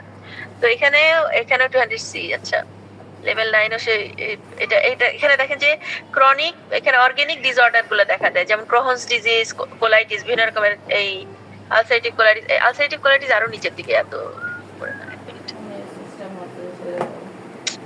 কাজ তো করছেন না সাইডে, না কাজ করছে না। আচ্ছা, পড়া তো যাচ্ছে না, কি জ্বালা। আচ্ছা, সো লেভেল 8 অথবা 9 যখন বলবে যে কোন রকমের অ্যাকিউট হয় না, তখন আপনি একটু নড়েচড়ে বসবেন এবং আপনি দেখলেন যে তার না যে আগে হাই টেম্পারেচারে জ্বর আসতো, এটা কিন্তু আপনি তার বাবা মার কাছ থেকে শুনতে পাবেন। প্লাস তার এই মানুষগুলোতে আপনি দেখবেন যে কম্প্রোমাইজড হয়ে গেছে তার ইমিউন সিস্টেম। বিভিন্ন অর্গানিক ডিসঅর্ডার দেখা যায়, ক্রোহস ডিজিজ, কোলাইটিস, বিভিন্ন রকম bronchial asthma, collagen diseases like আপনার বিভিন্ন কোলাজেন গুলো সব ক্ষয় হচ্ছে, নষ্ট হয়ে যাচ্ছে, এই সমস্ত সাইকোলজিক্যাল বিভিন্ন ইলনেস দেখা দিবে, anxiety, phobic neurosis, depression, Parkinson's disease, manias disease. হ্যাঁ, এখানে আমি কিছু এক্সাম্পল লেখা আছে, এগুলো কিন্তু এখানে সবগুলোতেই হবে। তবে যত লেভেল 9 এও সে কিউরেবল, আপনি তাকে তাও কিউর করতে পারবেন, কিন্তু এই এক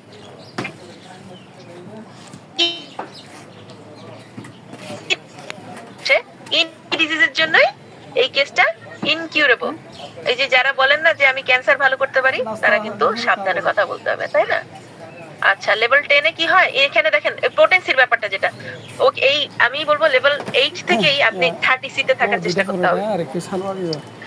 200 সি হচ্ছে হাইয়েস্ট। আপনি তারপরেও জানেন যেটা হবে আসলে 7 8 এ কি হয়, কোনো অ্যাকিউট হয় না। আমি বলছি 7 এ অল্প অ্যাকিউট হয়, 8 এ কোনো অ্যাকিউট হয় না, 9 এ কোনো অ্যাকিউট হয় না। এই ক্ষেত্রে যে ঘটনাটা ঘটবে, এই ক্ষেত্রে হলো আপনি ওষুধ দিবেন, তারপর তার অ্যাকিউট ফেরত আসবে।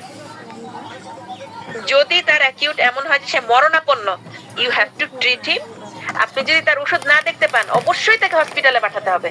এই হচ্ছে সেই লেভেল যাকে নিয়ে আমরা এত হইচই করি, ঠিক আছে? যে ভাই আপনি ধরে রেখেন না, এই রোগী তাড়াতাড়ি হসপিটালে পাঠান, নাহলে আপনার লাইসেন্স যাবে। এই কিন্তু না জেনে ওষুধ দিলে এই কাণ্ডটা হবে। তার মানে সে লেভেল 8 বা 9 এ তার অ্যাকিউট হয় না, সে ডিজেনারেটিভ একটা ডিজিজে আক্রান্ত রোগী।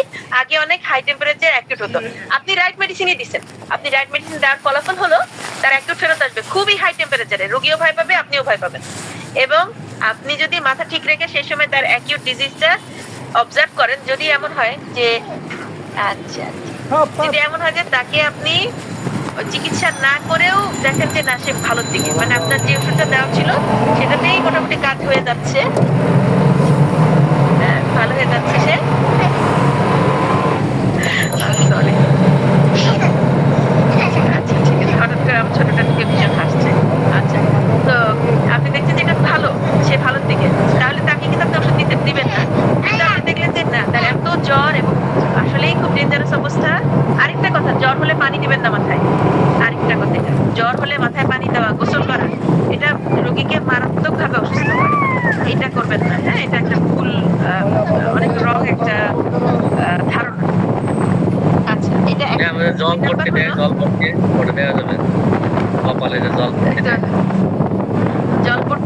জলপট্টিও সেম কাহিনী। মানে আসলে যেটা করছেন সেটা হচ্ছে তার জ্বর বা ইনফেকশনটাকে আপনি বাড়িয়ে দিচ্ছেন। অনেক রোগীকে আমি দেখলাম যে আমি ওষুধ দিলাম, তার ঘাম দিয়ে জ্বর ভালো হয়ে গেছে, তাই রোগী দৌড়ে গিয়ে গোসল করলো, তার নাকি ফ্রেশ লাগছিল না, তারপরে জ্বর সেই ধরাধরি করে ফেরত আসে। তো এটা আসলে নিষেধ করা হয়, এখন নিষেধ করা হয়। আপনার সীমা ম্যাডাম সেটা বোঝাচ্ছিল। যাই হোক, এখানে যেটা হবে এই সমস্ত রোগে H9 লেভেল H9 এনারা হচ্ছে স্টিল লেভেল অফ হেলথে গ্রুপ সি নিচের দিকে 7 8 9। আপনার 7 এর পেশেন্টটাকে আপনি হয়তো একটু ওয়েট করতে পারবেন, আপনার ওষুধে সে হয়তো বের হয়ে আসবে, কিন্তু H9 এর পেশেন্টকে আপনাকে তখন বারবার ওষুধ দিয়ে বের করতে হবে। তার অ্যাকিউট হবে মারাত্মক এবং বারবার অ্যাকিউট হতে শুরু করবে, কারণ এই মানুষটার ইমিউন সিস্টেম ছিল কম্প্রোমাইজড। তার এখন কি হবে, সে আস্তে আস্তে লেভেল বি এর দিকে যাবে। আমি বুঝতে পারছি কি, লেভেল বি তে কি ছিল, অ্যাকিউট হবে। লেভেল বি তে প্রথমে নিচের দিকে যান, যে 6 এ কি হয়, 6 এ হচ্ছে প্রত্যেক মাসে অ্যাকিউট, তাই না? তো আপনার প্রথম দিকে এরকম হবে, ওই রোগী আপনারও পরিশ্রম হবে, রোগীর প্যারেন্টেরও পরিশ্রম হবে, যে মানে বারবার আসতে হবে, কারণ তার তো কোনো কিছুই ছিল না, সব চাপা দেওয়া ছিল। এখন বারবার তার বিভিন্ন রকমের অ্যাকিউট হবে এবং প্রত্যেকবারই রাইট প্রেসক্রিপশন করতে চেষ্টা করতে হবে। রাইট প্রেসক্রিপশন হলেই একমাত্র তার লেভেল অফ হেলথ চেঞ্জ করা পসিবল। হ্যাঁ, আমরা জানি এখানে ওই যে তার এক্সপেকটেশনটা, লাইফ এক্সপেক্টেন্সিটা আমি লিখতে ভুলে গেছি, আসলে জায়গার কারণে লিখিনি। আপনারা প্লিজ বইতে মিলিয়ে নেবেন এই সে কোন লেভেলে সেটার উপর ডিপেন্ড করে সে কত বছর বাঁচবে। এবং সেই কারণেই যখন আমার একটা পেশেন্ট ছিল, সে যদিও সে ভালো আছে কিন্তু আমি জানি না, আমি মনে করি সে ইনকিউরেবল। কিভাবে ভালো সাইড সে হলো লেভেল অফ হেলথে 10-এর বাচ্চাটা হচ্ছে জুভেনাইল ডায়াবেটিসের পেশেন্ট। তো সে ভালো আছে, এরা আসলে অ্যাগ্রাভেশন হয় না, এদের শুধু অ্যামিলিয়েশন হয়। এই হচ্ছে আরেকটা আপনার হোমিওপ্যাথির ম্যাজিক্যাল একটা সাইড হচ্ছে প্যালিয়েশন, তাই না? সেটা আপনি দিতে সক্ষম হবেন এই লেভেল অফ হেলথে 10, 11, 12 এরা কোনো অ্যাগ্রাভেশন ছাড়া অ্যামিলিয়েশন দেখাবে। আমরা এই যে বলে আসছি, ওই যে যখন আমরা রিয়াকশন দেখছিলাম তখন বলছিলাম অ্যাগ্রাভেশন ছাড়া অ্যামিলিয়েশন হয় লেভেল D তে অথবা লেভেল 1-2 তে, বলছিলাম না? এই 5টা লেভেলে পসিবল। কি লেভেল 10, 11, 12 হচ্ছে D এর অংশ, আর হচ্ছে একদম 1-2। এদের কোনো রকম অ্যাগ্রাভেশন ছাড়া শুধুই অ্যামিলিয়েশন হবে। পার্থক্য কি লেভেল 1 এর সাথে লেভেল 1-2 এর সাথে লেভেল এই 10, 11, 12 এর পার্থক্য হচ্ছে যারা লেভেল D ওদের এই অ্যামিলিয়েশনটা না বেশি দিন থাকবে না, রিল্যাপস করবে ফাস্ট, লাইক 1 মাস। কিন্তু লেভেল 1-2 লোক একটা ওষুধে যে একবার ভালো হলো 2 বছর পরে সে বলবে আপনি কি ওষুধ দিলেন ডাক্তার, আমি তো 2 বছর ধরে ভালো ছিলাম। বা এর মধ্যে যদি সে না আসে, আর যদি সে এর মধ্যে আসেও আপনাকে তাকে খালি পিএল দিতে হবে, আপনি দেখবেন সে এমনিতেই ভালো থাকে। সে 6 মাস হয়ে গেল, 1 বছর হয়ে গেল, আর কোনো মেডিসিনের পিকচার নিয়ে আসে না। আর লেভেল D যারা ওরা করবে কি 1 মাস পর, 1 সপ্তাহ পর, 2 মাস পর আরেকটা মেডিসিনের পিকচার আনবে। এবং এখানে একটা আসার কথা আছে, সে যদি এখানে থাকে লেভেল 10 বা 11, হ্যাঁ কিছু আশা এখনো বাকি। অনেক সময় ওটা আপনার 5টা, 6টা, 7টা, 8টা রেমেডি, এরপরে দেখা গেল এখানে কিন্তু অনেকগুলো রেমেডি লাগে। এই লেভেল ডিতে দেখেন 20 রেমেডি লাগে। তাহলে আপনি যদি একটা এখন চিন্তা করে দেখেন আমরা কত বেশি বাংলাদেশে কত ফ্রিকুয়েন্টলি ওষুধ দেওয়া হয়। আজকে আমি ওষুধ দিলাম, আমাদের এখানকারই আমাদের এক ভাইয়ের বউ অসুস্থ আমাদের গ্রুপের, তো যা ওনাকে আমি ওষুধ দিলাম, ওষুধটার রিয়াকশন দেখা দিল। ওষুধটার রিয়াকশন হিসেবে ওটার হচ্ছে প্রচন্ড মাথা ব্যথা হচ্ছে। তা উনি খুব অস্থির হয়ে আমাকে টেক্সট করছেন অনেক রাতে, মানে 3টার সময় মেয়েটা আমাকে টেক্সট করছে। পরে দেখি যে সেই ভাইও টেক্সট করছে, বলছে যে অনেক তো বেশি সে মাথায় গরম পানি দিতে যাচ্ছে, সে মাথা ব্যথা অস্থির, সে ভয় পাচ্ছে অনেক, আমি কি তাকে আর্সেনিক দিব, এটা দেখতে আর্সেনিকের মতো। আমি বলছি যে ভুলে যান হোমিওপ্যাথি, আপনি যদি এখানে একটা ওষুধও দেন এই রুগীটা শেষ করে ফেলবেন, সে ফাইন, সে ভালো হয়ে যাবে আলহামদুলিল্লাহ। তার অ্যাক্টিভেশনটা লং ছিল, তো পুরো 1 রাত 1 দিন সে ভুগলো, প্রচন্ড মাথা ব্যথা ছিল, কিন্তু তারপর সে ভালো আছে। কিন্তু প্রথম প্রাথমিকভাবে সে যখন আসে তখন প্রবলেমটা ছিল হচ্ছে তার অ্যাপেন্ডিসাইটিস। সে বলছিল এটা অ্যাপেন্ডিসাইটিসের pain according to the husband, কিন্তু কেস নিয়ে দেখলাম এটা অ্যাপেন্ডিসাইটিসের পেইন না। যাই হোক, তো এইখানে যে বিষয়টা সেটা হচ্ছে অ্যাগ্রাভেশন কখনোই চাপা দিতে যাবেন না।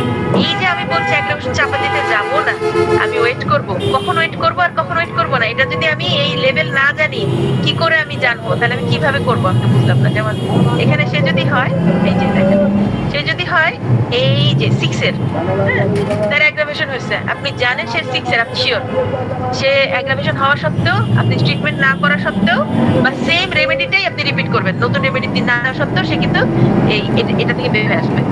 আপনি ওয়েট করলেন 24 আওয়ার্স, বললেন আমাকে 48 আওয়ার্স দিতে হবে আপনার, আপনি দেখেন এটা খারাপ দিকে যাচ্ছে না 24 আওয়ার্সের মধ্যে, কয়েক ঘন্টা পরপরই আপনি বলবেন আপডেট দাও, আমাকে দেখাও, আমি ভিডিও দেখতে চাই বা হোয়াট এভার, এবং আপনি দেখলেন যে বাচ্চাটা বেটার, সেক্ষেত্রে বা ওই মানুষটা বেটার, সেক্ষেত্রে কি করবেন, কিছু একটা চেঞ্জ, আপনি যেটা মেইন প্রবলেমের জন্য দিচ্ছেন ওই প্রবলেমটা বেটার, অন্য প্রবলেমটা বেড়ে গেছে, মাথা ব্যথা বা খুব ঘাম হচ্ছে, খুব পেশাব করছে, ডায়রিয়া দেখা দিছে, বমি করতে শুরু করছে, ঠিক আছে, প্রেশার কমে গেছে, হাই ব্লাড প্রেশারের জন্য ওষুধ দিলেন, সে ঘুমিয়ে পড়লো, ভেরি গুড।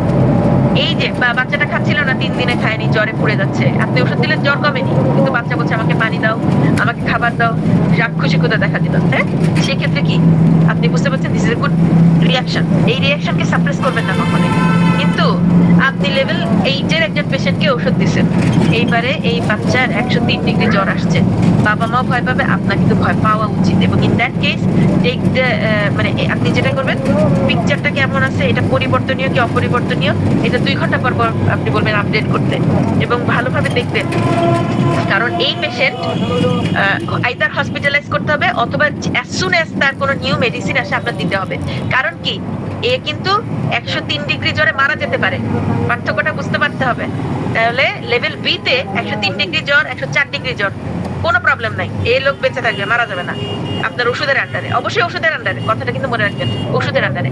কিন্তু লেভেল সি তে, লেভেল সি তে এই 103 ডিগ্রি ক্যান বি ফ্যাটাল, এটা মনে রাখতে হবে। নাহলে কেন আমি লেভেল নিয়ে জানতে চাচ্ছি বোঝা যাচ্ছে, কেন এটা এত ইম্পর্টেন্স দেয়া হচ্ছে বোঝা যাচ্ছে, যে আমি যদি লেভেল 7, 8, 9 এর পেশেন্টে সঠিক মেডিসিন দেই, বিপদ কিন্তু আমারও।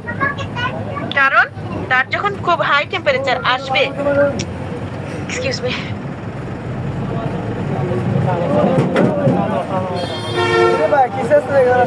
Abu Musa, the video on here, please. Video to sorry sir.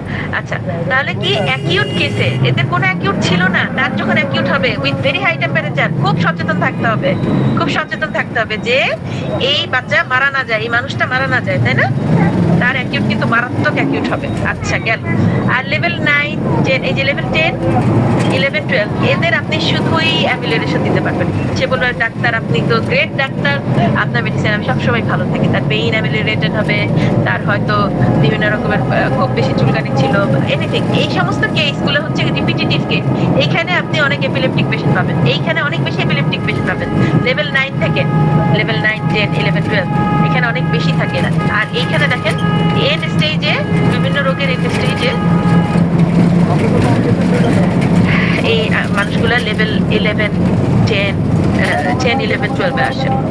এগুলো হচ্ছে বারবার হচ্ছে হসপিটালে যায় আর বের হয় এইসব পেশেন্ট। হ্যাঁ, লেভেল 11, 12 এর পেশেন্ট একদমই হসপিটাল কেস, এবং এরা সাধারণত মেইনটেইনড অবস্থায় থাকে। এখন এদেরকে আপনি খুবই জেন্টলি কিওর করতে হবে। আপনার ওই শুরু করবেন যখন 6C,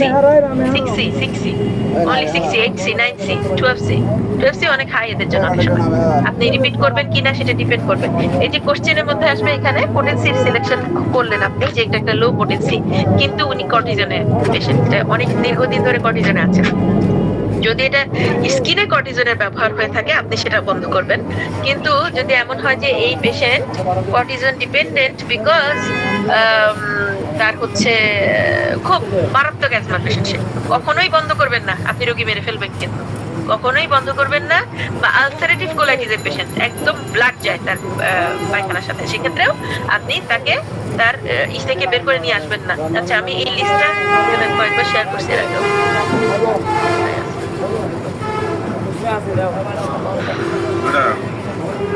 স্যার, এই স্লাইডটা যদি দেন তাহলে এটাকে একটু আপডেট করে আমি স্যার, জি স্যার, অফকোর্স আমরা তো অনেক লাকি আপনি আসছেন স্যার, আপনারা সবাই অনেক অভিজ্ঞ টিচার। আমি তো স্যার অত গুছিয়ে কাজ করতেও পারছি না। আমার গতকাল থেকে প্রি রিড চলে আসছে নেক্সট কোর্সে, 2টা কোর্সে, তো আমি অলরেডি অ্যাংশাস। আমি যেটা করব, আমি চাই যে ইনশাল্লাহ আমাদের গ্রুপের যারা ডাক্তার তাদের একটা লেভেল থাকুক ইনশাল্লাহ। তো জানি না কতটুকু বোঝাতে পারবো, মোটামুটি যা আছে সব বিভিন্ন এরকম কোডরে এটা আমি শেয়ার করে দিব আপনাকে স্যার। আপনি কাইন্ডলি, আমি তো স্যারের ইমেল অ্যাড্রেস জানি না স্যার, আমাকে একটু যদি কেউ স্যারের ইমেল অ্যাড্রেসটা দেন আমি পাঠিয়ে দিব সব ইনশাল্লাহ। আর আরেকটা যেটা ভালো দিক সেটা হচ্ছে স্যার আপনি যদি পারেন বাংলা করে আর কি সবার জন্য, এটা কারণ এটা আমরা আমাদের আসলে, থ্যাংক ইউ স্যার। আমার ম্যাডাম কমপ্লিট হওয়ার পর গ্রুপে দিয়েছেন কাইন্ডলি। কমপ্লিট স্যার, এটা খুব এলোমেলো তো আমি স্যারকে দিব। স্যার এটাকে সুন্দরভাবে, স্যার যেহেতু বইগুলো পড়ছেন, স্যার জানেন রং কোথায় করছি, ভুল টুল যা আছে এটা ঠিকঠাক করে উনি আপনাদেরকে প্রেজেন্টেশন দিবেন ইনশাল্লাহ। এবং স্যারের ক্লাসে আমি যেটা বলবো যে আপনারা এই যে পোটেন্টাইজেশন থেকে শুরু করে কিভাবে কাজ করছে মেডিসিন, এগুলোর উপরে স্যারের কিন্তু ক্লাসগুলো অসাধারণ ক্লাস, অনেক সুন্দর ছিল। তো আমরা মনে হয় যে দেখি স্যার, আমিও ইনশাল্লাহ পড়াশোনা একটু গোছাতে যখনই পারবো আসবো। কিন্তু আমার ক্লাসটা, এই মর্নিং ক্লাসটা কিন্তু খুব ভালো লাগে। আমাদের যারাই আসেন খুব পরিশ্রম করে ক্লাস নেন, আপনারা কাইন্ডলি ক্লাসগুলো রেগুলার করলে দেখবেন আপনারই ভালো হবে। আচ্ছা, এখানে যেটা ওই দেখেন আমি যেটা বলছিলাম যে কেন আপনি বলবেন না আমি আই ক্যান কিওর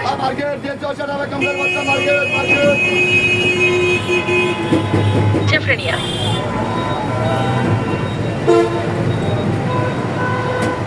তারপর ধরেন আলজাইমারের পেশেন্ট, ল্যাটারাল স্ক্লেরোসিস, তারপর দেখেন যে এখানে আপনার একসাথে যখন সে আপনার কাছে প্রথম আসবে মনে হবে যে আমি কোনটা থেকে কোন ওষুধটা দিব, সব ওষুধই মনে হবে। অনেক সময় এই সমস্ত রোগীগুলোকে প্রায় আপনার সাম্পার মনে হবে, এটা কি যে কোনো পলিক্রেস্ট মনে হবে। এটার বড় একটা কারণ হলো পলিক্রেস্ট মেডিসিনগুলোতে এত বেশি সিমটম কভার করা থাকে, যখন আপনি অতিরিক্ত সিমটম আপনার যে কোনো সফটওয়্যারে লিখতে শুরু করবেন আপনাকে সে পলিক্রেস্টে নিয়ে আসবে, আর যদি বেশি ফুডের সিমটম লেখেন আপনাকে নিয়ে যাবে কার্সিনোসিনে। এই সমস্ত রোগীতে আপনি যদি বলেন যে হারে সিমটম যেহেতু ক্লিয়ার না, তাকে আমি কার্সিনোসিন 10 এর 3বার দিলাম বা 2বার দিলাম, রোগী তো এমনি মরছিল, আপনি শুধু শুধু আরো বেশি তাড়াতাড়ি মারার ব্যবস্থা করুন। হ্যাঁ, এই ধরনের কাজগুলা খুব ক্রাইম আসলে। আমার এগুলো এই ধরনের প্রেসক্রিপশন দেখলে মনে হয় যে আসলে এইটুকু না করলেও হতো। হ্যাঁ, আমরা যেন এই ধরনের কাজগুলো না। তো আমি খুব সরি স্যার, আমি আসলে কোনো প্রিপারেশনও নাই, আর আমার কাজ একটু ভালো হয়নি। আমি এগুলো সবই স্যারকে দিয়ে দিব, ইনশাল্লাহ স্যার আপনাদের জন্য এটা গুছিয়ে দিবেন। আর এখানে লেভেলগুলো আমরা যদি এভাবে পড়ি তাহলে এই যে পোটেন্সিগুলো আবার লিখছি স্যার, আচ্ছা, কারণ ওখানে বোঝা যায় নাই। এই যে দেখেন লেভেল 1, 2, 3 তে আপনি 10M বা 50M দিতে পারবেন কখন, যখন আপনি সার্টেইন অ্যাবাউট দ্য রেমেডি, যে আমি শিওর, এটা একদম শিওর, চারিদিক থেকে কোশ্চেন করছেন, এবং সেই কোশ্চেন করার রুলস গুলো আমি এখানে লিখে রাখছি। আমি এর আগে যখন আমরা ক্লাস নিয়েছি সেগুলো আমরা অনেকবারই আলাপ আলোচনা হয়েছে, জানি যে হয়তো সবার কাছে নোটও আছে এখন, আমি এগুলো সবসময় শেয়ার করতাম ক্লাসে। তো এইগুলো আমি সব স্যারকে দিয়ে দিব। স্যার আমাদের সবার মানে জনকল্যাণের জনস্বার্থে বাংলায় আপনাদেরকে ইনশাআল্লাহ তার ক্লাসগুলো করাবেন আশা করি, আমাদের অন্যান্য স্যাররাও তো করান। আর লেভেল 4, 5, 6 এ দেখেন যদি আপনি সার্টেন হন পোটেন্সির ক্ষেত্রে, 4 এর ক্ষেত্রে 1M পর্যন্ত দিবেন, 5, 6 এর ক্ষেত্রে পোটেন্সি 200C। দেখেন পোটেন্সি যদি আপনার রিপিট করতে হয় কখনো 200Cর উপরে রিপিটেশনে যাবেন না, এটা হচ্ছে জেনারেল রুল। ট্রাই করবেন 200Cর উপরে রিপিটেশনে যাবেন না। তারপর আরেকটা জিনিস মনে রাখবেন যে যদি নোসোট আপনার রিপিট করতে হয়, বি কেয়ারফুল, 200Cও কিন্তু অতিরিক্ত রিপিট করবেন না। আপনি যদি একটা সেনসিটিভ পেশেন্টে টিউবারকুলিনাম, মেডোরিনাম, সিলফিলিনাম এই সমস্ত মেডিসিন গুলো রিপিট করেন even with 200C, like okay 5 দিন খাইতে দিয়ে দিছি, 4 দিন খাইতে দিয়ে, ডোন্ট ডু দ্যাট। আপনি রোগী মেরে ফেলতে পারেন এমন জোরে যখন টেম্পারেচার আসবে, পারবেন তো আপনি ম্যাটারমেডিকে খুবই দক্ষ হতে হবে, কারণ তার কিন্তু টেম্পারেচার আসবে খুবই হাই, একটা তার মারাত্মক একটা অ্যাকিউট সিচুয়েশন তৈরি হবে যেটা ইউ হ্যাভ টু ট্রিট। ঠিক আছে, এই জিনিসগুলো খুব ইম্পর্টেন্ট, এই জন্য আমরা ওটা এভাবে লেখা যে আপনি 200Cর উপরে তো এমনিতেই কোনো পোটেন্সি আপনি রিপিট করবেন না। আর তাছাড়াও যদি নোসোট হয়, যদি নোসোট হয়, সরি আমার লিখতে হবে, নোসোট রিপিট করবেন না, বুঝছেন, until unless there is a relapse, do not repeat nosod, okay, sorry. আচ্ছা, আরেকটা যেটা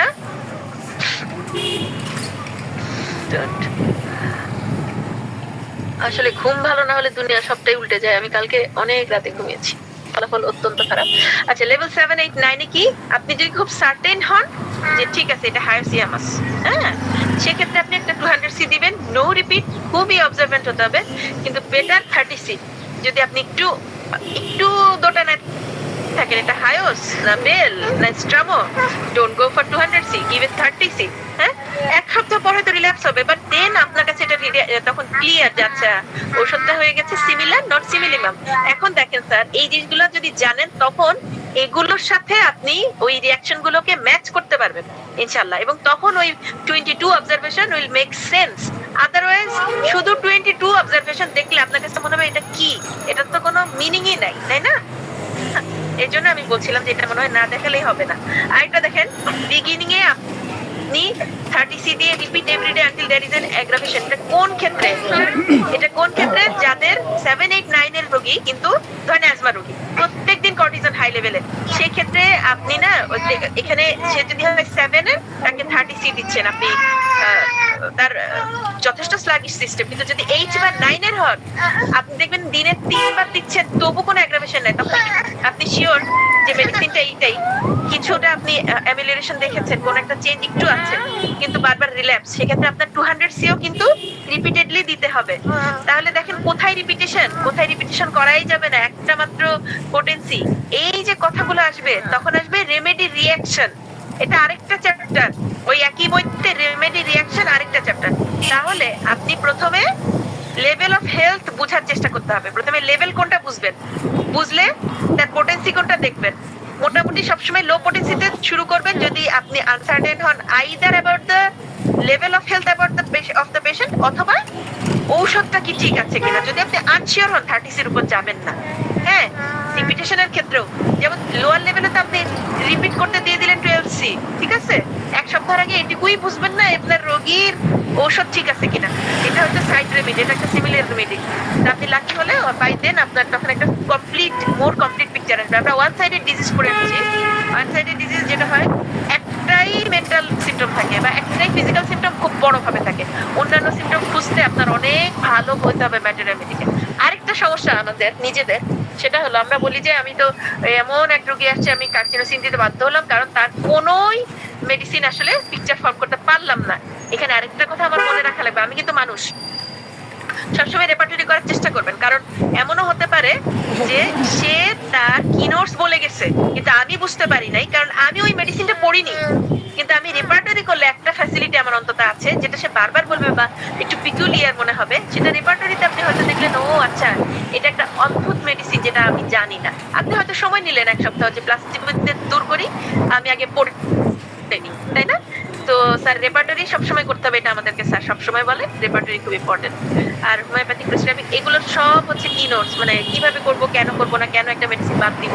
যেমন জেনারেল রুল, যদি একটা মেডিসিন আপনি নিতে চান এবং সেখানে আপনি দেখেন কন্ট্রাডিকশন থাকে, তাহলে কন্ট্রাডিকশন যদি থাকে আরেকটা কন্ট্রাডিক্টরি কি নোট থাকে খুব স্ট্রং, সেক্ষেত্রে আপনি মেডিসিনটা খুব ভালোভাবে পড়ে আসবেন যে আসলে কিছু মেডিসিন থাকে যেগুলো কন্ট্রাডিকশন দেখায় আছে, তাহলে দিবেন। আর যদি তা না হয় কন্ট্রাডিক্টরি সিমটম থাকলে আমরা কিন্তু ওই প্রেসক্রিপশন করবো না, অতটা হাই ডোজে করবো না। হ্যাঁ, এই জন্যই হোমিওপ্যাথি আর্ট, তখন আর্ট আগে সাইন্স। আপনি যদি সায়েন্সে এতখানি পার করে আসেন তখন আপনার আর্টের কথা আসে। প্রথমে আর্ট না, অনেকে গল্প বানাতেই থাকে, এমন ভাবে থিওরাইজিং করতে থাকে, হোমিওপ্যাথি আর্ট না। আপনি যদি ওইভাবে থিওরাইজ করতে থাকেন হবে না। হ্যাঁ, আপনার হাইপোথিসিস থাকবে, হাইপোথিসিস এভিডেন্স বেস প্রমাণিত হতে হবে, তাহলে এটা সায়েন্স। এটা একটা medicinal science. How can you do that?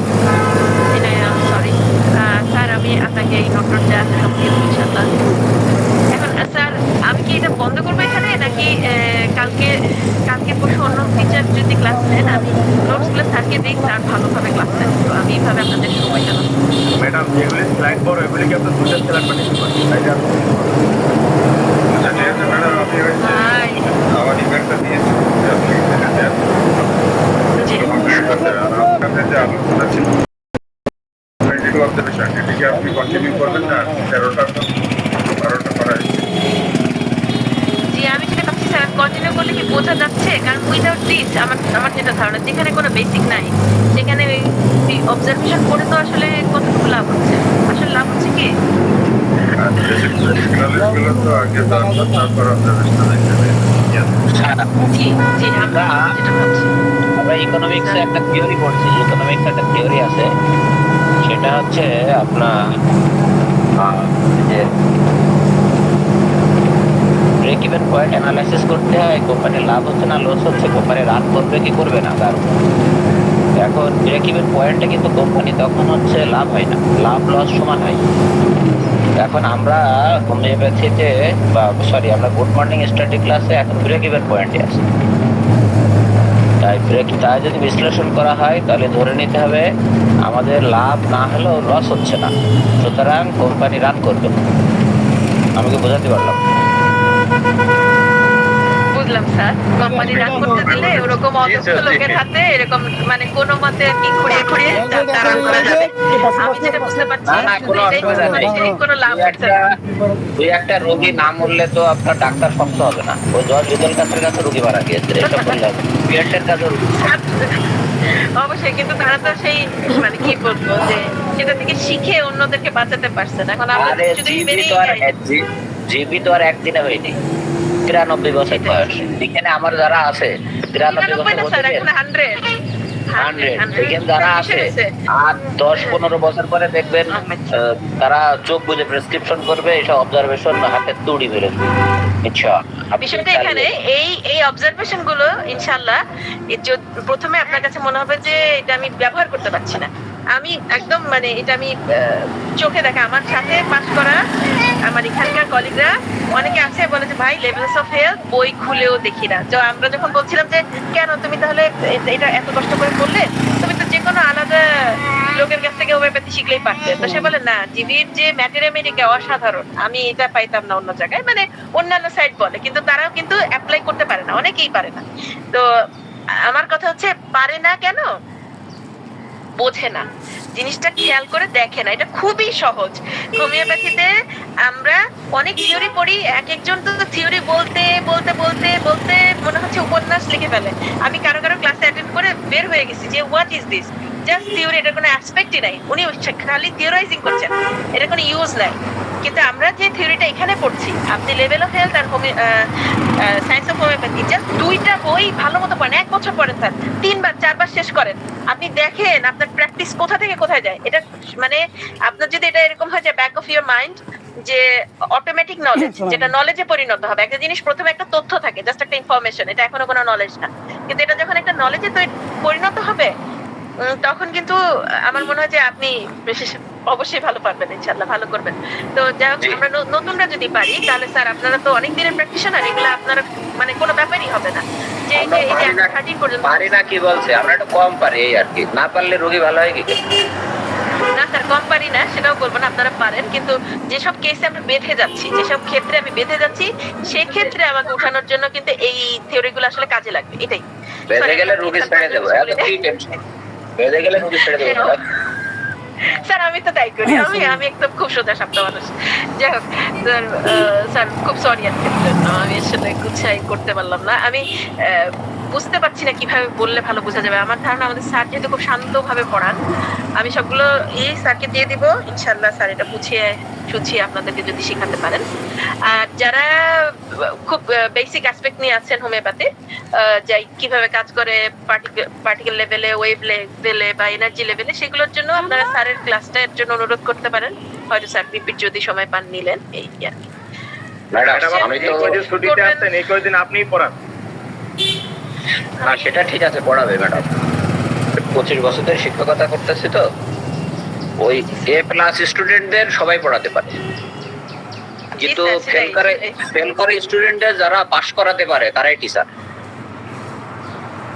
কোন জায়গায় আমি A+ নিয়ে চিন্তাটা করতে চাচ্ছিলাম না, কিন্তু আমি নিজেই টিচার হিসেবে ভালো না। যাই হোক, আমি বাংলা বোঝাতে পারি না, আর ইংলিশও স্যার এই যে আমি প্রেজেন্টেশনটাই ভালো মতো করতে পারি না। আমি সবটাই স্যারকে দিব যাতে একটু হেল্প করেন। স্লাইডগুলো আমি তৈরি করে আমি প্রেজেন্টেশন দিতে পারি, আপনি ব্যাখ্যা করবেন, অসুবিধা নেই স্যার। আমরা আছি তো, আমরা থাকতে কোনো ভরসা নেই, আপনি চালাই যান। বিশেষ করে আর আমার ওই যে 22 অবজারভেশন, ওটা বাংলা করে ফেলেছি।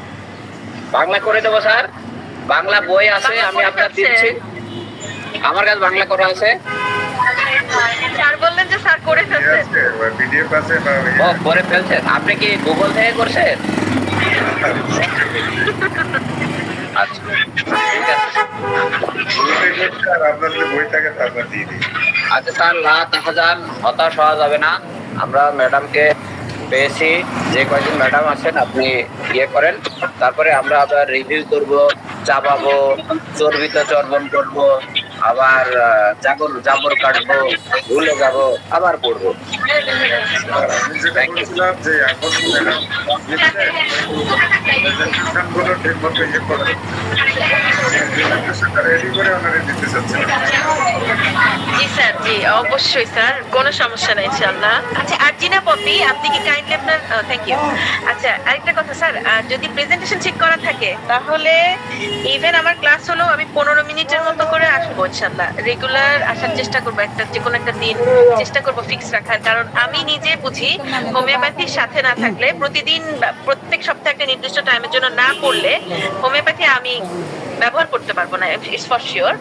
তো আমি স্যারদেরকে বলবো যে স্যার যদি কোনোদিন আপনাদের 15 মিনিটের মতো কোনো সময় থাকে, ফ্রম সানডে টু ফ্রাইডে, তাহলে আমাকে কাইন্ডলি ইনশাল্লাহ 15 মিনিটস দিলেই হবে। আমরা জাস্ট এই থিওরির পার্টটুকু সবসময় ধরে রাখার চেষ্টা করবো। যদি একবার প্রেজেন্টেশনের সবকিছু রেডি হয়ে যায়, আমাদের স্যার যেহেতু কষ্ট করে এটা করে দিতে ইনশাল্লাহ চাচ্ছেন, তাহলে আমরা ইনশাল্লাহ এটার উপর বেস করে সামনে আগাতে পারবো। আর ম্যাটেরিয়া মেডিকেল দিকেও আমার মনে হয় নজর দিব ইনশাল্লাহ। আমরা আগে থিওরি অ্যাসপেক্টটা সুন্দর করে করি। ম্যাটেরিয়া মেডিকেল একটা বড় সমস্যা হলো আমরা সবগুলোকে ব্রায়োনিয়া বানিয়ে ফেলি, নয় সবগুলোকে সালফার বানিয়ে ফেলি। ওই রকম নোট করলে আমরা কখনো ম্যাটেরিয়া মেডিকা একটা ওষুধ থেকে একটা আলাদা করতে পারবো না। প্র্যাকটিসে পেশেন্ট দেখে চিনতে পারবো না। আমাদের ফিজুলকার স্যার বলতেন যে আমি যদি তোমার বর্ণনা দেই যে একটা মানুষকে খুঁজতে হবে, আমি বললাম যে ও আচ্ছা ওই রুমে যাও, যাকে খুঁজতে হবে তার গায়ের রং সাদা, তার চুলের রং কালো, দুটো চোখ, দুটো হাত, দুটো পা আছে, আর একটা নাক আর দুটো ঠোঁট আছে, তাহলে কি তুমি তাকে আলাদা করে খুঁজে পাবা কিনা? দিস ইজ নট পসিবল, কারণ ওখানে এরকম অনেকগুলো মানুষ থাকবে। কিন্তু আমি বললাম যে তার চুল আসলে লাল রঙের এবং কোকড়া, বা চুল দুই পাশে বেনি বাঁধা, তার টপসের কালার বললাম, তার স্কিন কালার বললাম, তার তাকানোর ধরন বা তার চোখের চশমা, মানে আরো অনেক কিছু যেগুলো একেবারে ডিস্টিংটিভ, একজন থেকে একজনকে আলাদা করার যোগ্যতা রাখে। তা আমাদের ম্যাটেরিয়া মেডিকেল সমস্যাটাও দূর করতে হবে ইনশাল্লাহ। আমার কাছে মনে হচ্ছে স্যার আমরা যদি একটা টার্গেট বেস কাজ করি, হ্যাঁ মর্নিং ক্লাসে যদি, যেহেতু মর্নিং ক্লাসটা খুবই সমৃদ্ধ, আমাদের যেসব টিচাররা আসেন প্রত্যেকেই খুব ভালো মানে ডাক্তার, এবং যে ক্লাসগুলো হয়, কিন্তু আপনারা হয়তো পেইড ক্লাসও এত ভালো সার্ভিস পাবেন না। অনেক ভালো ভালো টিচার আমাদের এখানে মাশাআল্লাহ। তা আমরা যদি একটা কারিকুলাম টাইপের কিছু ফলো করি, আমার মনে হয় যে আমাদের হোমিওপ্যাথির একটা স্ট্যান্ডার্ডিটি তৈরির জন্য মর্নিং ক্লাসে আমরা যদি 10 জন হয়, 20 জন হয়, 30 জন হয়, সেটাকে তৈরি করতে পারি, 1 বছর টার্গেট করি, তো ইনশাল্লাহ মনে হয় ভালো হবে। কারণ হোমিওপ্যাথি নিয়ে যে অবস্থা বাংলাদেশে, আমাদের মান সম্মান থাকছে না।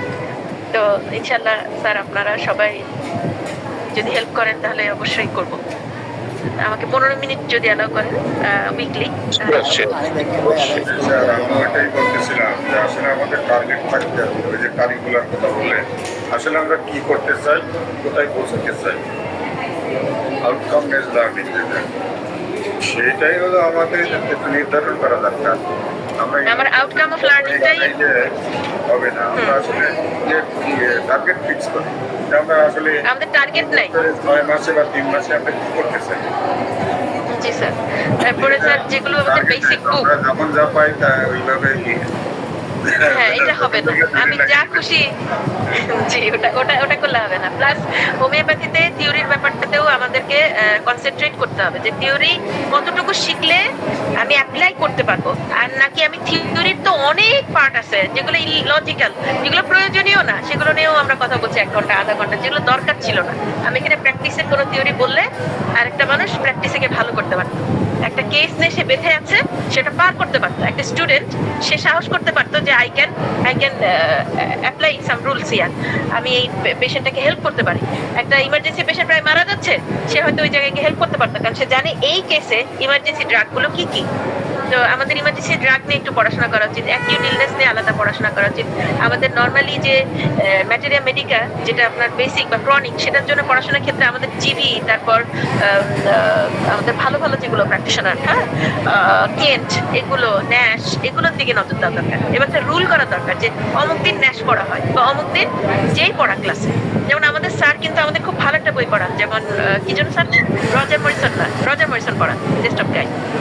তো যেমন রজার মরিসনটা আমরা রেগুলার পড়ি, সেরকম কেন্ট আসা উচিত, ন্যাশ আসা উচিত। তারপর অ্যালেনের কিনোট যেদিন আসে, জিবির কিনোট, অ্যালেনের কিনোট একসাথে পড়া উচিত। হ্যাঁ এইরকম যে আমরা টার্গেট করতে পারি যে 3টা ম্যাথমেটিকা বা 4টা ম্যাথমেটিকা রেগুলার ক্লাস হয়, আর ওই অর্গানের সাথে সায়েন্স অফ হোমিওপ্যাথি হয়, আর লেভেলস অফ হেলথ হয় হচ্ছে রিঅ্যাকশন স্টাডি করার জন্য, সেটার সাথে হয়তো একটা কেসের প্রেজেন্টেশন থাকে। এরকম ভাবে আমরা যে একটা কারিকুলাম বা একটা মানে একটা নির্দিষ্ট পথে আগাই, যে হ্যাঁ আমরা উইকলি এতটুকু কভার করব, আমাদের একটা সিলেবাস থাকবে। টিচার যেই হোক, যিনি আসবেন না কেন উনিও শিখবেন ইনশাল্লাহ, যিনি লেকচারার হবেন উনিও লাভবান হবেন, ওনারও কভার হচ্ছে, আর আমরা যারা আসবো তারাও জানবো যে this is what I am coming here to learn, otherwise আমি কেন আসছি। যাই হোক স্যার, ধন্যবাদ। আপনি একটা কারিকুলাম তৈরি করতে আমাদের, আমরা কতটুকু ফলো করতে পারি। এটার জন্য আমি ক্লাসে একবার ভাবছিলাম, ওই যে আমাদের তালাত স্যার কিন্তু খুব সুন্দর করে একটা লিস্ট করে দিয়েছিলেন স্যার, যে মোটামুটি নতুন প্র্যাকটিশনারের জন্য এই লিস্টটা ফলো করলে চলবে। আমি ওটা চাচ্ছিলাম আসলে এই জন্য। ওষুধ ছাড়াও আপনি যেসব কথাগুলো বললেন, এগুলো একটা কারিকুলাম, আমরা আমাদের একটা হেটারোজেনাস গ্রুপ, আমরা একটা হোমোজেনাস গ্রুপ। জি, এটা একটা বড় প্রবলেম। আন্ডারস্ট্যান্ডিং এর লেভেলও স্যার এত বেশি উপর নিচ যে এখানে একটা কথা বললে আপনার দুবার চিন্তা করতে হবে যে এটা বললাম কিন্তু কোনো কারো কাছে এটা সেন্স খুব ভালো, খুবই ডিপ, আর কারো কাছে it is a nonsense. Like আরেকটু হলো যে আমরা যারা মানে পুরানো যারা আছে, দীর্ঘদিন ধরে প্র্যাকটিস করছে, তারাও এখানে আছে। আর একেবারে নবীন যারা একদম যারা ডিসপ্লে দেখে তারাও মাঝামাঝি আছে, সাজাসাজি আছে, এরকম বিভিন্ন পর্যায়ে লোক আছে। সুতরাং এমন একটা প্যাটার্ন আমাদের ফলো করা দরকার যাতে সবার জন্য কার্যকর হয়। একটি ক্লাস কিন্তু সবার আপনার ভালো লাগবে না, যে বেশি জানে ওনার এই ক্লাসটা খুবই ইন্টারেস্টিং, কিন্তু যে জানে কম তাদের আবার ইন্টারেস্টিং। সেটু আবার অনেক ক্লাস আছে যে যিনি কম জানে সে বুঝবেন না, যিনি বেশি জানেন উনি একটু বুঝবেন, মাঝামাঝি যারা আছে তারা এই যে হেটারোজেনাস গ্রুপে আপনার মানে কঠিন, সেই জন্য একটা পারফেক্ট একটা কারিকুলাম বা টার্গেট যদি আমাদের থাকে, আমাদেরকে ওইভাবে রুটিন করতে হবে। এবং ধরেন আপনি 3 মাস বা 6 মাসে কি আছে কী কী বিষয় এখানে আলোচনা করবেন, এই 6 মাস করে যদি আমরা কর্মে পালন করি তাহলে আমাদের এই যে লার্নিংটা ইফেক্টিভ, বাচ্চার আলোচনা করে লার্নিংটা ইফেক্টিভ হয়। সেই জন্য ইফেক্টিভ লার্নিংয়ের জন্য আপনি আছেন, আপনারা অনেক উচ্চতর কোর্স করেন, আপনারা জানেন যে একটা লার্নিংয়ের কোর্স করা হয় এবং এটা টিচিং লার্নিং প্রসেসকে করে দেন। আমরা এই গ্রুপে আলোচনা না করলেও আমরা অন্তত ব্যক্তিগতভাবে যারা ইন্টারেস্ট তারা ওই এটা ধরে পড়াশোনা আমাকে স্যার হেল্প করলে, আপনি স্যার যদি কাইন্ডলি একটু সময় দেন তাহলে ইনশাআল্লাহ আমি আপনার সাথে কন্ট্যাক্ট করে এই কাজটা করতে পারি। হ্যাঁ, আমার এখনো মানে পুরোপুরি কোর্স নেক্সট উইক থেকে শুরু হবে, প্রি রিড করছি, কিন্তু স্যার এটা পারবো ইনশাআল্লাহ, করা যাবে, নো প্রবলেম। জি ম্যাম, তাহলে আপনাকে আমরা আগামীকাল এবং পরশু ফুল ক্লাস পাচ্ছি এবং নেক্সট সানডে থেকে আপনি আসলে আমরা 15 মিনিটস আপনার জন্য আমরা পাবো ইনশাআল্লাহ, এটাই তো? জি স্যার, আলহামদুলিল্লাহ, ঠিক আছে। আর লটার স্যার করে গেল মাইন্ড করে চলে গেল আছে তো আমাদের সদ্য আব্দুল মান্নান স্যার আপনার বড় কাজের আঞ্জাম দিতে চলেছেন। এটা আমাদের জন্য যেমন অনেকখানি হেল্পফুল এবং আপনারও আরও উৎকর্ষ সাধন হবে এই আশা আমরা করি। তো আলহামদুলিল্লাহ আমরা সকলেই এর থেকে উপকৃত হচ্ছি ইনশাআল্লাহ। আজকে না থাকে আমরা 8টা পার করে ফেলেছি, আমরা এখন দিতে পারি। এটা সকলের জন্য ভালো। আসসালামু আলাইকুম।